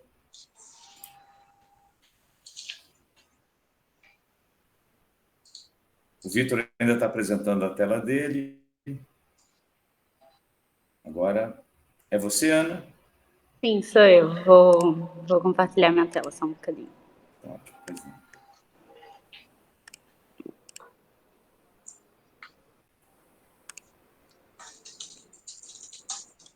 Pronto? Prontinho. Posso dar início? Pode sim, por favor. Sim. Bem, primeiramente, boa tarde. É um prazer estar aqui com vocês hoje, apresentando esse trabalho. Mais uma vez, aqui no Congresso. Boa tarde a todos. O trabalho que eu vou apresentar hoje é intitulado como Mulheres e o Consumo Esportivo, uma revisão sistemática. Esse trabalho tem autoria minha, Ana Gonçalves, e também de Jorge Maciel, Micaele Silva, o professor Carlos Mulatinho, do Grupo de Pesquisa em Esporte e Gestão, o GEQIP, de Pernambuco, da Universidade de Pernambuco, e também da professora Cacilda Amaral, da Universidade do Estado de Minas Gerais. Bem, para iniciar a nossa conversa, a gente queria abordar aqui com vocês o que é que a gente entende por indústria esportiva. E a gente usa o conceito de Pitts e Stotler, que diz que a indústria esportiva é aquela que abrange os serviços, produtos, pessoas, locais, eventos, não só do esporte, mas também do fitness, do lazer. E dentro da indústria esportiva, a gente nota um grande crescimento dos estudos do marketing e a importância desses estudos para as boas propostas das marcas, boas propostas de marketing das marcas. E ainda dentro dessa área, a gente nota o grande crescimento dos estudos sobre consumidor esportivo, como já foi apresentado aqui, a Micaele que falou sobre a participação das mulheres. E queremos trazer aqui sobre esse público feminino que vem crescendo cada vez mais, tanto na participação dos esportes em si, como na compra de todos esses eventos, serviços e produtos que se oferecem. Então, o objetivo desse trabalho é revisar artigos acadêmicos que analisem o consumo esportivo por mulheres. Esse estudo se caracteriza como uma revisão sistemática, segundo o conceito de Gomes e Caminha, como o próprio título já indica. Foram utilizadas as bases de dados Web of Science e EBSCOhost, e dentro da EBSCOhost foram hospedadas 4 bases. Para fazer a busca, fomos atrás do nosso público, que eram as mulheres, e também a temática, que era o consumo esportivo. Como critérios de inclusão, os artigos precisavam ser originais, não havia limitação de ano de publicação, eles só precisavam estar publicados em português, inglês ou espanhol. O único critério que utilizamos como exclusão foi que os artigos não poderiam fazer análises com homens, as análises tinham que ser especificamente com mulheres. Na primeira busca, encontramos 185 artigos, que destes 168 foram excluídos por temática e 3 foram excluídos por estarem duplicados, restando 14 artigos que foram lidos na íntegra, mas atentando aos critérios que estabelecemos anteriormente, apenas 6 foram realmente incluídos nessa revisão.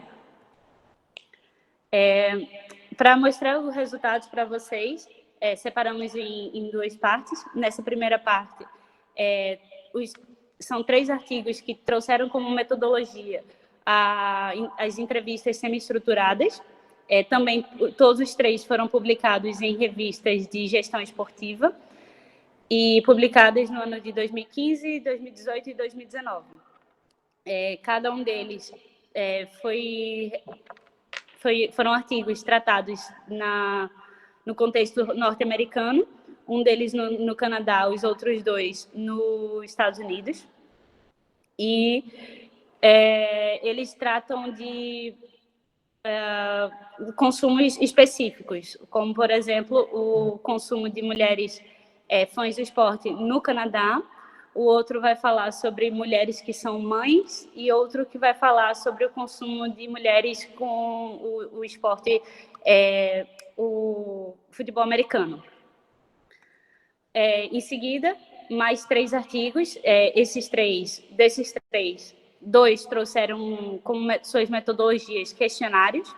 Um questionário foi presencial, o outro foi online. Coincidentemente, esse é o único artigo do ano de 2021. E o que pode ter acontecido por causa da pandemia, mas no próprio artigo não se deixa muito claro sobre isso. Mas todos foram também no contexto norte-americano. Outra metodologia que é trazida desses artigos é a pesquisa documental. É o único artigo também que apareceu mais antigo. Ele foi publicado no ano de 2000 e ele não foi publicado em uma revista esportiva. Uma revista de gestão esportiva, desculpa. Na verdade, ele foi publicado em uma revista de medicina esportiva.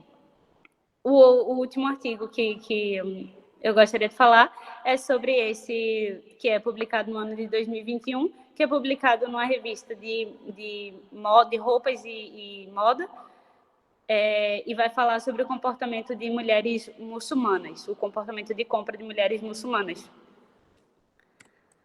É importante a gente deixar claro que o movimento feminista contemporâneo ele surge nos Estados Unidos, e que Lopiano, em 2000, ele traz a influência do título 9, que é uma lei federal que surgiu nos Estados Unidos, que obrigava todas as instituições educacionais a não distinguirem suas crianças e adolescentes por sexo, ou seja, muitas crianças, meninas, começaram a participar muito mais ativamente do que nos Estados Unidos é muito popular, que é o futebol americano. Não só participar ativamente nas práticas esportivas, mas também de ir aos estádios assistir os campeonatos esportivos. O que Williams, em 2015, traz como um estudo de caso do único fã-clube feminino que existe da NFL. Ainda Svensson e colaboradores trazem a relação das mulheres com a marca, com as marcas, que elas enxergam muitas vezes as marcas como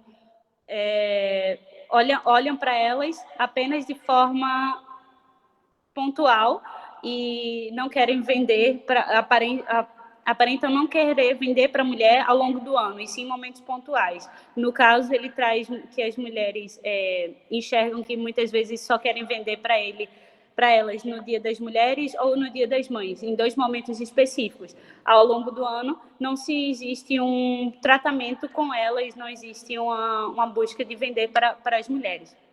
E ainda a própria relação das mulheres das marcas com as mulheres, que as mulheres enxergam que o fato de estarem ali usando as camisas, por exemplo, que muitos times não só de futebol americano, mas de futebol a gente também encontra as camisas que são na cor rosa. As mulheres acham que comprar esse tipo de produto que seja rosa não ser fã de verdade. O ser fã de verdade são aquelas mulheres que, na verdade, vão ali comprar todo tipo de produto por todo ano, não só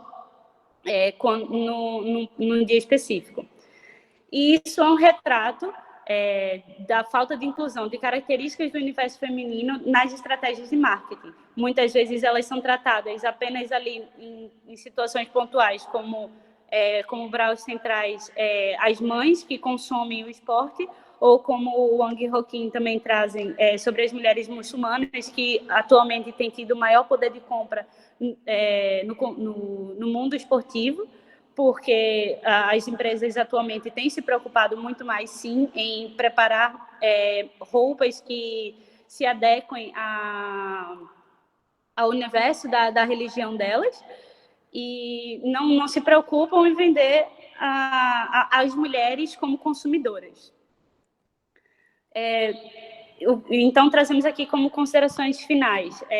São poucos estudos que existem falando especificamente do consumo feminino.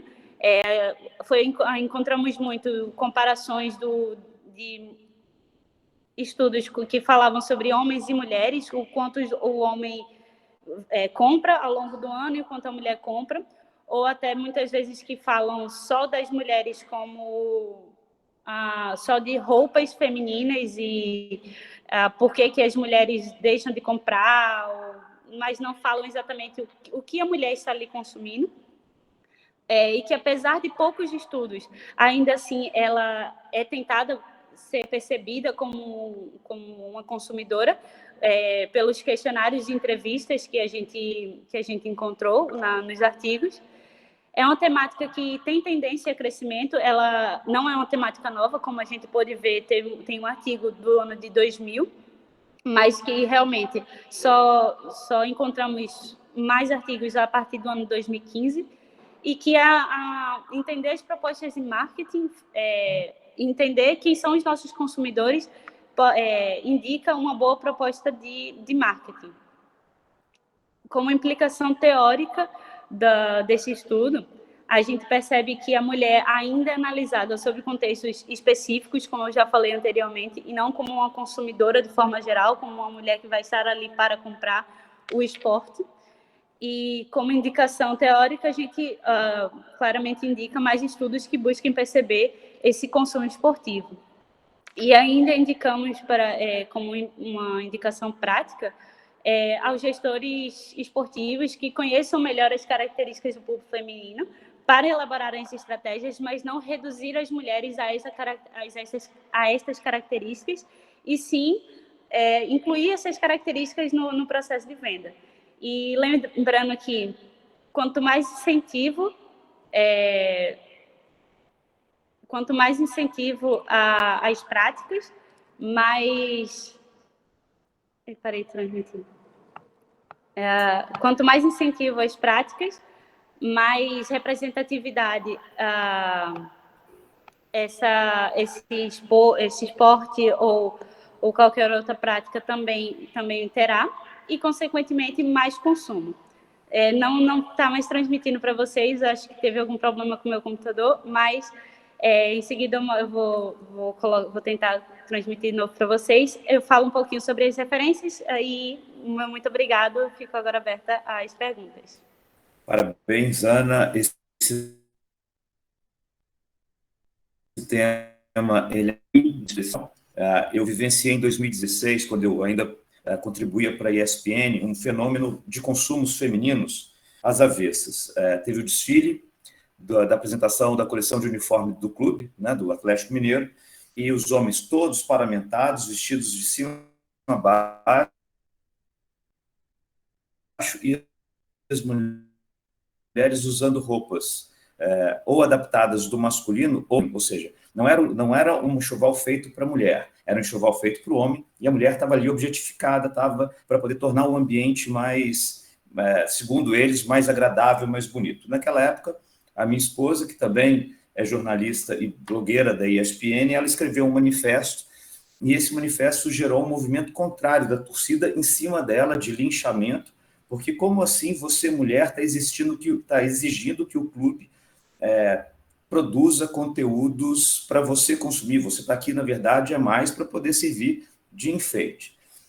Depois disso, ela, com um coletivo feminino, criou a Grupa, e a Grupa, hoje em dia, serve até de conselho consultivo para a direção do Atlético, para poder pensar e repensar as estratégias para a consumidora atleticana. Mas aí trazendo a isso que você traz, você apresenta avenidas de pesquisa muito importantes e que a academia precisa colocar um olhar sobre isso.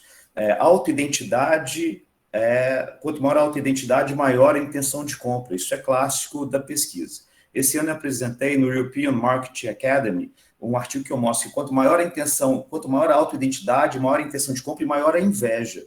E quanto maior a inveja, maior o desejo de pagar mais caro. Mas essa inveja, não a bíblica, mas aquela coisa em que eu me projeto no outro que tem desejo de comprar, só existe porque eu me identifico naquilo que está sendo apresentado. Aí, extrapolando, como é que a mulher pode ter desejo de consumir e de comprar se na hora que ela olha para aquele desfile, nada conversa com ela, não parece com ela, não tem a cara dela.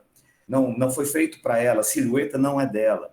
Um outro elemento que é muito potente é os corpos. Nós temos todas as variedades de corpos. Por que aquele corpo tido como padrão estético que é representado, e todos os outros corpos, e aí tem também uma dimensão da comunidade LGBTQIA+, ou seja, o esporte ele é gordofóbico, ele é machista, e todo o consumo foi feito para o homem, geralmente mais magro. Então, isso que você nos traz é muito potente. E eu queria o seu olhar sobre isso que eu te falei agora, se faz sentido o que eu falei, porque para mim é potente a sua pesquisa. Sim, faz sentido.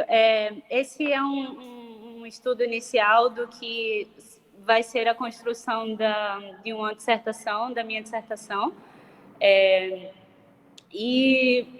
Bem, a primeiro olhar, quando eu encontrei os artigos, daqueles 14 artigos que ficaram, os 8 que foram excluídos é porque tratavam única e exclusivamente sobre uma objetificação da mulher, como uma mulher enxergada pela mídia, como uma mulher ela é enxergada, e não é isso que as mulheres são.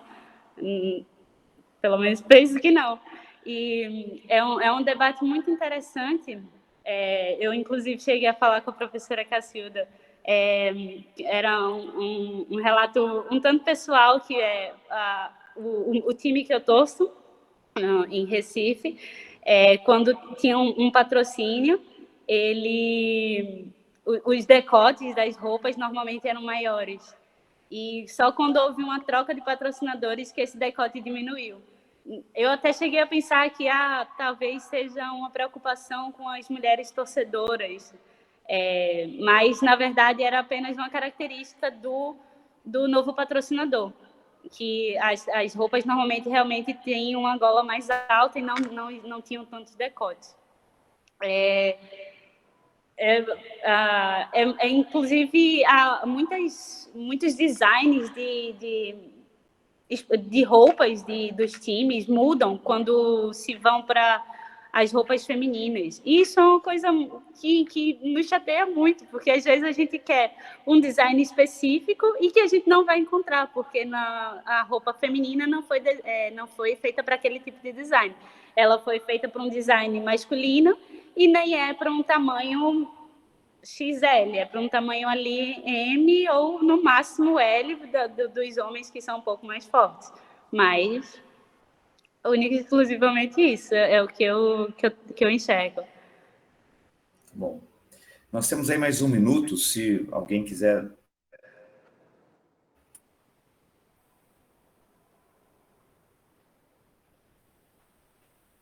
Professor Ari? Não, só para parabenizar a Ana pelo trabalho, como eu coloquei no primeiro trabalho que foi apresentado aqui, quer dizer, as mulheres e os homens consomem esporte de forma diferente. Então, é necessário estratégias para cada um desses grupos, né? A partir do momento em que na realidade, assim, eu costumo brincar que não existe nada mais democrático do que o consumo. O consumo, ele não olha a cor, ele não olha gênero, ele não olha, né, ele não olha nada. Na realidade, da onde... É um pouco aquela história daquele filme do Tom Cruise, lá que eu não lembro o nome exatamente, Show Me the Money, né? Então, esse é o foco, né, do esporte. Então, é necessário pensar em estratégias para esse público. E do ponto de vista da gestão, é uma miopia você pensar que o consumo se dá da mesma forma. Por isso que esses dois estudos são particularmente importantes nesse sentido. A gente tem um trabalho que está em avaliação, né, num journal, o que eu digo a gente, o pessoal do meu grupo de pesquisa, o GPCom, que está em avaliação num journal aí fora, que é sobre o consumo feminino da Copa do Mundo de 2019, né, da Copa do Mundo de futebol feminino, como as mulheres consumiram, né, porque, não sei se vocês se lembram, mas no meu entendimento, naquilo que a gente mapeou, talvez tenha sido o evento de uma competição feminina mais midiático recentemente aí nessa esteira. Talvez tenha sido a Copa do Mundo com maior visibilidade, né? Transmissão pela Globo, etc. e tal. Então, porque o consumo é diferente. E se você olhar um homem e mulher que consomem o futebol feminino, muitas vezes consomem por motivos diferentes. Então, essas coisas, como estratégia de marketing, têm que ser consideradas pelos gestores. Um bom gestor, uma boa gestora, está de olho nisso, né? Então, por isso que trabalhos como o da Ana e o que foi apresentado aqui primeiro são importantes nesse sentido, porque acho que a gente precisa entender isso, né? Então, parabéns, Ana. Faço votos também que você, né? A revisão sistemática é só o primeiro passo, né? E aí espero que você evolua nesse sentido. Sim, sim, claro. Muito obrigada, Ari. E é exatamente isso que eu enxergo também, que são características que a gente tem que levar em consideração. Como um bom gestor esportivo, a gente tem que prestar atenção, e é para qualquer público que a gente queira atingir, mas que a gente não reduz o público a essas características. Isso que é o mais importante. Muito obrigada a todos. Muito bem, e vamos ao último, mas não menos importante artigo a ser apresentado: cocriação de jogos de futebol e marca no Brasil. Ok. Pois não, Bruno? Deixa eu ver se eu acerto aqui.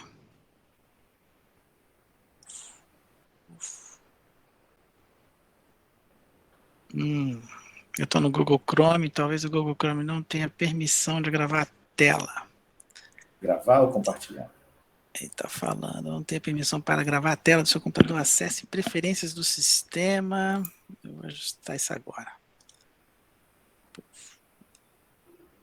Agora vamos ver.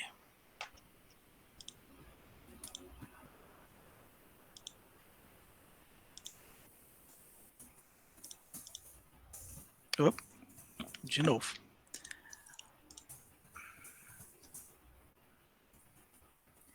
Eu também estou usando o Chrome, e aqui, apresentar agora, é uma setinha que tem embaixo, você clica nela e apresenta a tela inteira, Sim. uma janela ou um guia.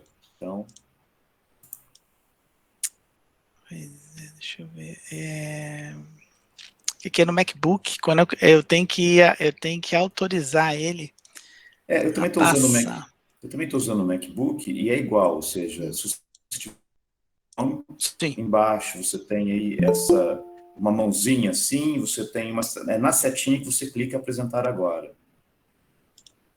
Sim, cliquei. A tela inteira eu não consigo. Uma janela, será que vai? Vai. Aí você vai escolher a janela que você quer Ok. apresentar. Ele não está indo. Peraí.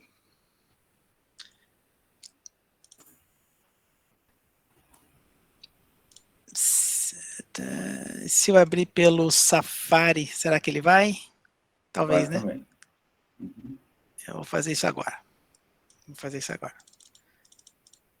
Posso sair e voltar? 2 segundos? Pode. Tá joia. Ok. Enquanto isso, Ana, eu coloquei um paper aí, foi esse trabalho que eu apresentei lá no European Marketing Academy, que a gente tratava da intenção de autoidentidade com intenção de compra, intenção de compra, autoidentidade com inveja, maior inveja, maior valor percebido. Se você achar que é interessante, dá uma olhada nele.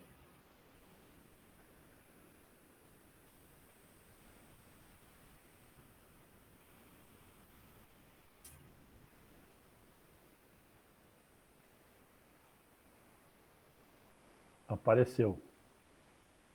Sim. Agora você tirou. Agora foi. Agora foi. Pronto. Muito Tá bem. vendo? A gente tem que resolver rápido. Bom, vocês estão me ouvindo bem?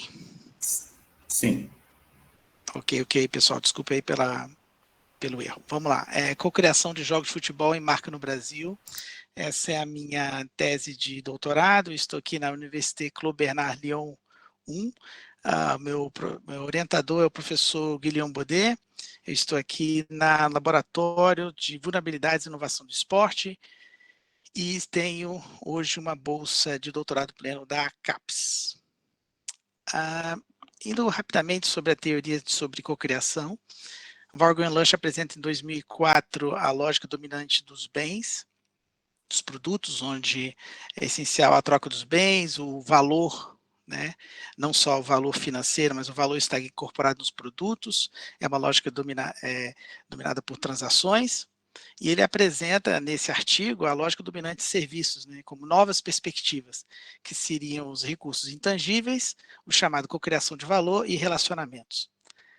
Os conceitos de valor envolvem alguma forma de avaliação de benefícios versus sacrifícios, né? Quando a gente pensa em valor.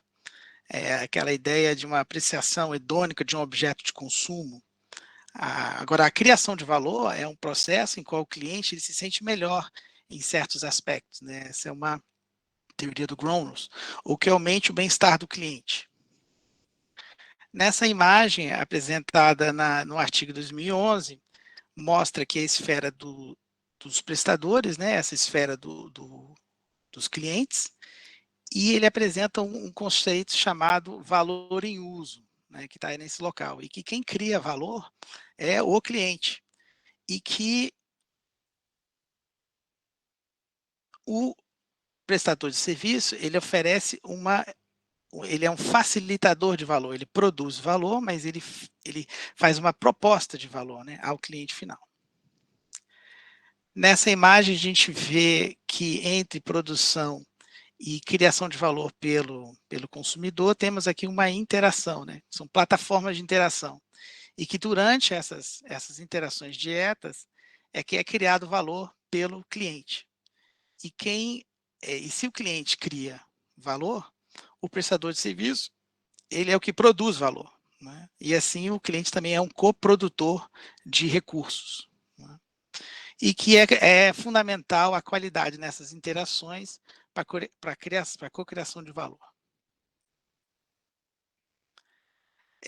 Nesse segundo ponto, para compreender analiticamente o processo de formação de valor total, é necessário avaliar separadamente as ações tomadas pela empresa, essas atividades de facilitação de valor e criação de valor independentes tomadas pelo cliente, bem como as atividades conjuntas de criação de valor em colaboração. Tem uma teoria também chamada de codistribuição de valor. É muito interessante esse artigo, porque ele começa dizendo, olha, a cocriação de valor é um conceito muito otimista, né? Mas também tem os aspectos negativos disso. E Ple e Cáceres mostram que a codistribuição de valor pode ser definida como um processo interativo entre sistema de serviços, quer dizer, não é uma relação só dual, você pode ter diferentes stakeholders, né, ou participantes, que levam a uma diminuição do bem-estar de pelo menos um dos sistemas. Isso pode ser de forma acidental ou intencional. Movendo agora para o futebol no Brasil, a cultura brasileira, isso eu vejo em diversos artigos sobre futebol brasileiro, mostra que a cultura brasileira é uma paixão do povo brasileiro, né? O futebol tem sido muito mal administrado, são muitos jogos, muitos jogos acabam gerando aumento no número de lesões de jogadores, o que impede o desempenho do time, a qualidade do jogo, falta de conhecimentos técnicos e administrativos pelos responsáveis dos clubes, o mau desempenho do futebol gera menor interesse em assistir os jogos, rebaixamento de equipes conhecidas, e poucos torcedores acabam indo aos estádios por isso. Os clubes de futebol brasileiros são incapazes de compreender os seus torcedores, isso pode ser devido à falta de pesquisa em marketing sobre futebol brasileiro. Isso é um artigo do Rocha e Fleury sobre as limitações dos torcedores de irem a jogos de futebol no Brasil. Então, considerando essa dinâmica entre diferentes stakeholders na organização de um campeonato de futebol, a pergunta de pesquisa é: como ocorre o processo de cocriação de jogos e marcas de futebol no Brasil? Um objetivo de pesquisa, primeiro, eu não diria a primeira, mas a segunda, é identificar as contribuições dos stakeholders, né, das partes interessadas para os jogos de futebol e marcas de clubes brasileiros. E como objetivo principal, analisar esse processo de cocriação de valor dos jogos e marcas. Metodologia. Foram 42 entrevistas semi-estruturadas, conduzidas com 6 grupos de stakeholders do futebol brasileiro. Tem clube de futebol, diretores, CEOs, diretores de marketing, torcedores, né, fãs. Eu foquei em torcidas organizadas, é um grupo característico do nosso futebol e específico. Federações, confederações e federações, jogadores de futebol, mídia especialistas. Mídia, grandes mídias, tem mídia local, tem mídia menor, diferentes regiões no Brasil, federações, escolhi diferentes federações, e algo importante também é dizer, clube de futebol, grandes clubes, clube de massa, clube local, clube pequeno, clube de segunda divisão, procurei fazer bem diferente a amostragem, e esse grupo de especialistas, porque antes da coleta de dados eu imaginei que algum grupo fosse mais difícil de obter dados, então esse grupo de especialistas são pessoas que são entendidas como conhecedores ou que têm experiência no futebol brasileiro e que podem responder para algum outro dos grupos. A análise temática foi utilizada para analisar os dados da entrevista, usando esse programa chamado NVivo. Sobre clubes, temos aqui clubes na região Nordeste, clubes na região Sudoeste, clubes na região Sul, né, por questões éticas não pode dizer quais são.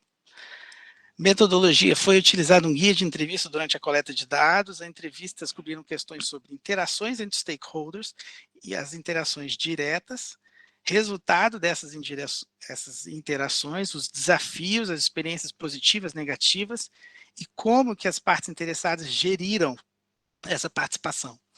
Foi feita uma pergunta introdutória sobre o papel do stakeholder no futebol brasileiro, sempre no início. A codificação para análise envolveu análises preliminares dos dados para identificar o papel dos stakeholders, cocriação e destruição de valor. E aqui eu apresento resultados de 3 entrevistas.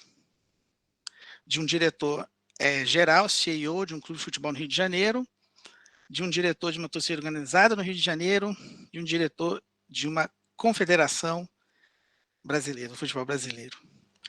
São muitos dados. Aqui eu consegui resumir em frases, tá? Relacionados a clubes de futebol. Os clubes de futebol relataram vários benefícios de cocriação de valor com a implementação de programas de sócio-torcedor. Fala de valor com o diretor de clube, eles falam sócio-torcedor. Sempre, sempre. É algo padrão. Então, nessa análise de dados, eu tenho tido dificuldade de entender e classificar esse tal sócio-torcedor. Ele menciona que esse programa sócio-torcedor, ele permite que o torcedor tenha experiências com o clube, né? E, por exemplo, existe o programa sócio-torcedor que tem cerca de 100 mil sócios. Esses membros do clube podem resgatar pontos no programa de fidelidade, uma série de experiências. Interação direta com todos se encontram na área de recepção e bilheterias do estádio. Um exemplo simples, né, de interação. Há também ações que ligam patrocinadores e utilizam um grande telão como meio social. Nesse caso, era uma torcedora que estava fazendo um programa de alfabetização numa escola e ela era sócio-torcedora, eles permitiram, durante o intervalo, colocar lá a imagem, ela apresentando esse tal programa.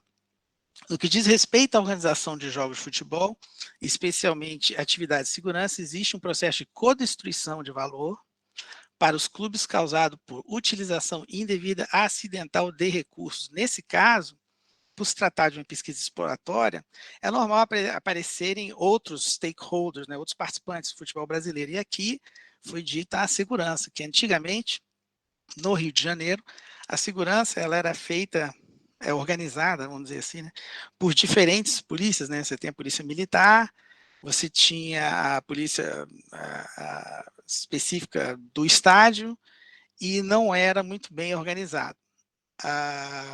Aí este CEO, ele mencionou a criação do JEP, que é uma polícia especializada em gestão de estádios, e que melhorou agora a relação, né? Lembrando, os dados eu coletei em 2018, então até então isso era um dado relevante. Só que essa polícia militar, eles preferem que a checagem dos bilhetes seja feito perto do estádio em papel. Só que o programa sócio-torcedor permite que cada torcedor tenha um cartão. E o clube prefere utilizar o cartão sócio-torcedor, mas a polícia prefere o papel. Então temos aí uma questão de co-distribuição de valor. Má utilização de recursos de quem? Do clube, que já detém a tecnologia.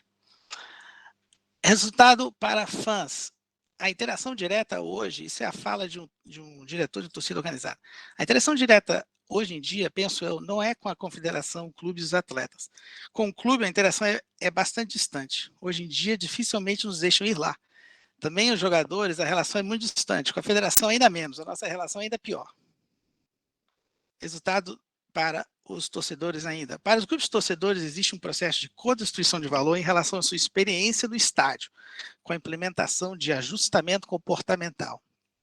Um termo interessante que os torcedores, e foram mais de um, mencionaram o seguinte: olha, essa modernização do futebol, ela está a reduzir as nossas oportunidades de festejar, que com a implementação do TAC, que é o termo de ajustamento de conduta, pelo Ministério Público, ele limitou que o torcedor pudesse utilizar alguns itens durante os estádios.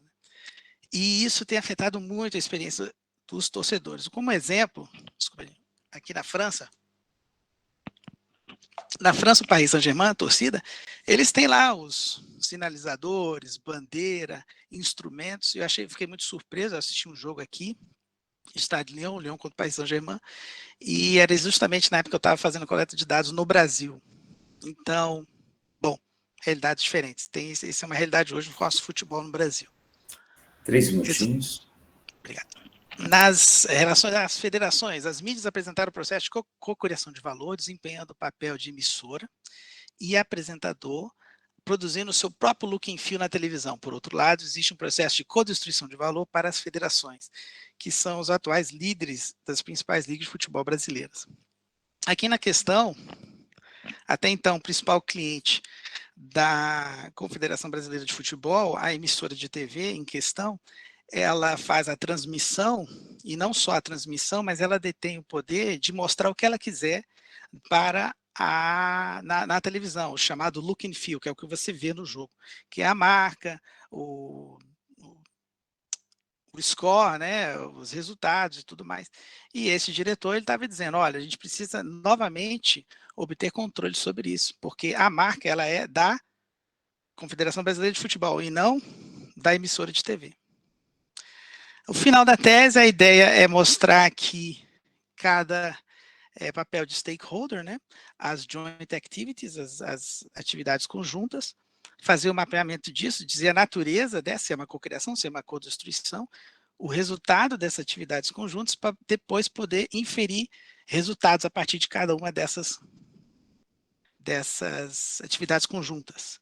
Implicações teóricas e práticas. É um estudo que mostra um diagnóstico sobre o futebol brasileiro como um todo, nível macro, usando essa teoria recente do marketing, identificar o papel individual de cada parte interessada e a natureza das atividades conjuntas. Foi possível apresentar o resultado dessas atividades. Posteriormente, assim, posso trazer inferências. E como implicação prática, é crucial identificar o uso indevido, acidental ou intencional de recursos, a fim de melhorar essas relações das partes interessadas, ou mesmo estabelecer novas relações diretas com potenciais atores do futebol brasileiro. E eu agradeço a todos. Uau! Esse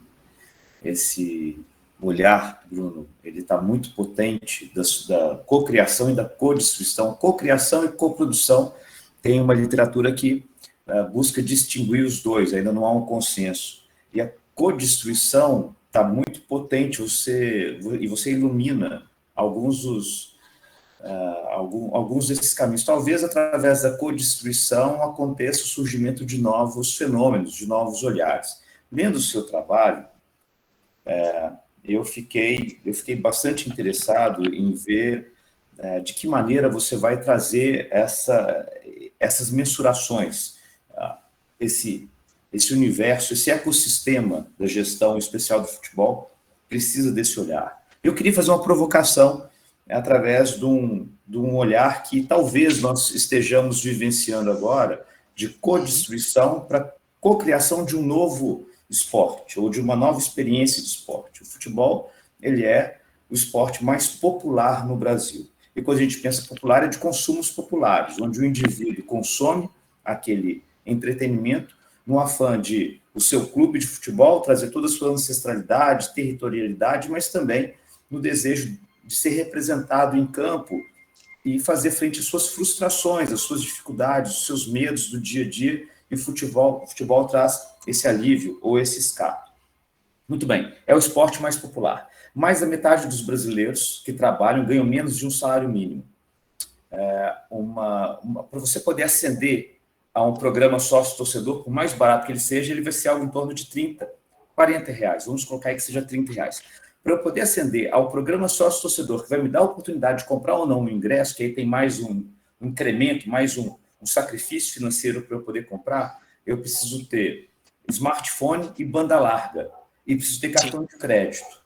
Ou seja, está tão distante da mais da metade dos brasileiros que trabalham, que talvez o acesso a esses consumos em loco vai se tornar cada vez mais distante. Ainda que o clube diga que tem uma parte do seu estádio que é popular, mas popular para quem? Popular para quem tem um cartão de crédito, que não é a maioria que vai ter, smartphone, que as pessoas podem até ter, banda larga para poder entrar na fila e comprar mais rápido do que os outros. Ou seja, o que tornou o futebol tão potente enquanto consumo, enquanto uma ferramenta potente para consumir, que é ser popular, será que não está acontecendo? E no afã de tornar o meu time ainda mais potente, gerar mais receita para ele poder comprar mais jogadores e pagá-los, será que no afã de vivenciar uma jornada até mesmo da minha parte enquanto consumidor, de cocriação de um novo time, esse movimento não está co-destruindo o futebol enquanto consumo popular? Qual que é o seu olhar sobre isso? Então, obrigado pela pergunta, Christian. Durante a tese, eu fiquei surpreso em diversos momentos. Por exemplo, a torcida organizada, eles falavam assim, olha, ao desenvolver programa sócio-torcedor, nunca convidaram a gente para ir para o clube, para conversar. Esse é o exemplo. Então, quer dizer, será que os clubes sabem o que os torcedores querem? Esse é um ponto. Né? Você mencionou a questão de precificação e sócio-torcedor.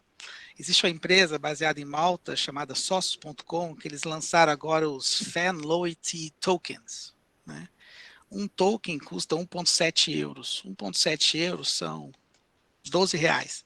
Se você pagar 12 reais, ele já está oferecendo algumas experiências de engajamento de torcedores, muito simples, né? Então, quer dizer, você compra um fan token, você pode votar em qual vai ser a mensagem, por exemplo, que a equipe do Flamengo vai andar dentro do estádio, né? Tem aquelas mensagens em cima dentro do vestiário, você pode participar com isso. O outro exemplo que eu vi, São Paulo vendeu um fan token também, que era, votação, qual vai ser a terceira camisa, o modelo de camisa. Então, em questão de precificação, eu acredito que os clubes eles precificam de formas muito diferentes, poderia ser muito mais barato, e eu não sei com que base eles estão precificando o sócio-torcedor em si, né? Eu acho que eu respondi parte da pergunta só. Na questão, mas e aí abrindo para todo mundo, o tema ele é muito potente e fazer uma reflexão sobre a co-destruição do futebol tal qual não é um saudosismo ou um conservadorismo, um desejo de continuar como era. Sim. Talvez eu até tenha. Mas, a questão popular, desculpa, sim. Não, lembrei. Tá, a questão popular. Então, foi o que os torcedores mencionam. Olha, esse processo de modernização não é bom. Tá estragando a nossa experiência, né? Porque os torcedores gostavam de ir, fazer a música, as cantorias, etc. e tal. Eu acredito que se houvesse, a gente está falando sobre cocriação, e para cocriação você tem que ter interação direta, e para ter interação direta você tem que melhorar a comunicação. Se fossem criados maior relacionamento entre clube de futebol, torcedores e confederação, pronto. A gente já poderia entender melhor como fazer futebol brasileiro, como fazer a festa do jeito que a gente sabe fazer, né? Que você ir num jogo para assistir Paris Saint-Germain, Lyon ou Champions League é totalmente diferente. Questão de, estou dizendo eu como brasileiro, não como pesquisador mais, tá? Como torcedor. É totalmente diferente a paixão, mas é isso. Muito bom, muito obrigado. Temos aí mais 1 minuto da professora Ari, ou colegas pesquisadoras e pesquisadores. Vamos lá. Bom, Bruno, parabéns pelo trabalho. Acho importantíssimo. Fiquei extremamente curioso para conhecer os seus resultados. Acho só importante colocar algumas coisas aqui, né? Assim, e aí é opinião minha, só para você avaliar. Não é nem isso aí, não tem nenhuma avaliação no sentido do correto, não correto, de estabelecimento de conceitos nem nada, mas é a leitura que cada um faz da realidade, né? Eu particularmente acredito que a gente tem um problema para os gestores no futebol brasileiro quando a gente fala o fã, porque o fã aqui é extremamente complicado. Quer dizer, sócio-torcedor é uma coisa, ele paga para ter alguns privilégios. E ele está sendo colocado para conviver ao lado do torcedor comum, que também é importante para o clube, que está ao lado do torcedor organizado, que é importante politicamente para o clube, talvez muito mais politicamente do que economicamente para o clube, e muitas vezes esse torcedor organizado ele não é bem visto pelo sócio-torcedor e pelo torcedor comum. Então, assim, o stakeholder fã no Brasil é complexo, né? Muito. E isso precisa ser pensado do ponto de vista da gestão. Então, aí vai uma pergunta, como é que você vê isso nas suas análises, né? E aí, só para eu completar, quer dizer, até falando um pouco em cima da fala do Christian, quer dizer, eu não estou dizendo, o que eu vou dizer agora não é, eu não vou dizer no sentido de que eu acho isso bom, tá, Christian? Muito pelo contrário, eu sou tão saudosista quanto você. Mas, para mim, cada vez mais o esporte, em geral, não só o futebol, vai ser produto de nicho. Produto segmentado, né? Futebol, vôlei, e aí você tem os diferentes níveis de futebol, né? O futebol brasileiro vai ser segmentado para quem? O futebol europeu, né? Então veja, essa segmentação, quando a gente pensa o ápice do futebol brasileiro, né? As grandes equipes, é um produto extremamente elitizado, né? Quando os clubes estão transformando os seus espaços em arenas, é porque eles querem oferecer um melhor serviço, e para oferecer um melhor serviço, o custo sobe. Esse custo tem que ser pago por alguém, vai ter que ser pago pelo ticket e por uma série de serviços que eu vou oferecer. E com a pandemia, a impressão que eu tenho é que esse serviço vai custar mais caro, porque eu vou ter que ter, né, vou ter que me preocupar melhor com medidas sanitárias, etc. e tal. Então, assim, cada vez mais, né, o torcedor presencial, a torcedora presencial vai ser o de melhor poder aquisitivo. Acho essa elitização inevitável, e existe uma série de coisas que sinalizam para isso. O próprio modelo das organizações esportivas. A gente vê surgir, a gente tem visto surgir nos últimos anos algo que até então a gente jamais poderia pensar no mundo do futebol, que é uma holding de clubes de futebol, tipo o City Football Group, que é dona do Manchester City, que tem clubes espalhados, tipo uma Red Bull da vida, que está investindo aqui no nosso mercado, né? Então, veja, isso dá uma expertise na gestão, onde a preocupação central é o business, né? Então, eu acho que, assim, aquele nosso futebol de outrora, ele vai ser legal, ele vai ter que ser lembrado muito, mas eu acho que, assim, é coisa do passado. Infelizmente, veja, eu não estou dizendo isso, né? Infelizmente ou não sei, depende, né? O que eu acho que a gente precisa é encontrar o caminho brasileiro para... Qual é o nosso caminho para entrar nesse, vamos dizer assim, nesse ecossistema do futebol, onde a gente preserve a nossa história, as nossas características, etc. e tal, mas a gente também se insira como um negócio nesse produto. Porque senão a gente vai ficar, na minha opinião, e obviamente não sou o dono da verdade, mas a gente vai ficar como fornecedor de pé de obra e mercado consumidor. Essa a minha colocação. Né? Sim. Mas parabéns, Bruno, pelo trabalho, e me deixou extremamente curioso, né, para ver como é que isso tudo vai terminar. É um trabalho longo, meu Deus, tese é um problema. Mas vamos lá, Ari, você tem razão, torcedores são de diferentes tipos, a torcida organizada ela é apenas uma pequena parte dela, tem a importância política, sim. Nesse estudo do Rocha, ele define lá como limitações do futebol brasileiro a questão de preço, mencionado por Christian, segurança e uma dimensão chamada outros torcedores. Ao ler o artigo, eu pensei, bom, futebol brasileiro, violência, outros torcedores, vem cá, já que eu vou fazer um estudo exploratório, por que eu já não começo, em vez do grande, perguntando para todo mundo o que eles acham sobre cocriação, de constituição, deixa eu ir começar pelo específico,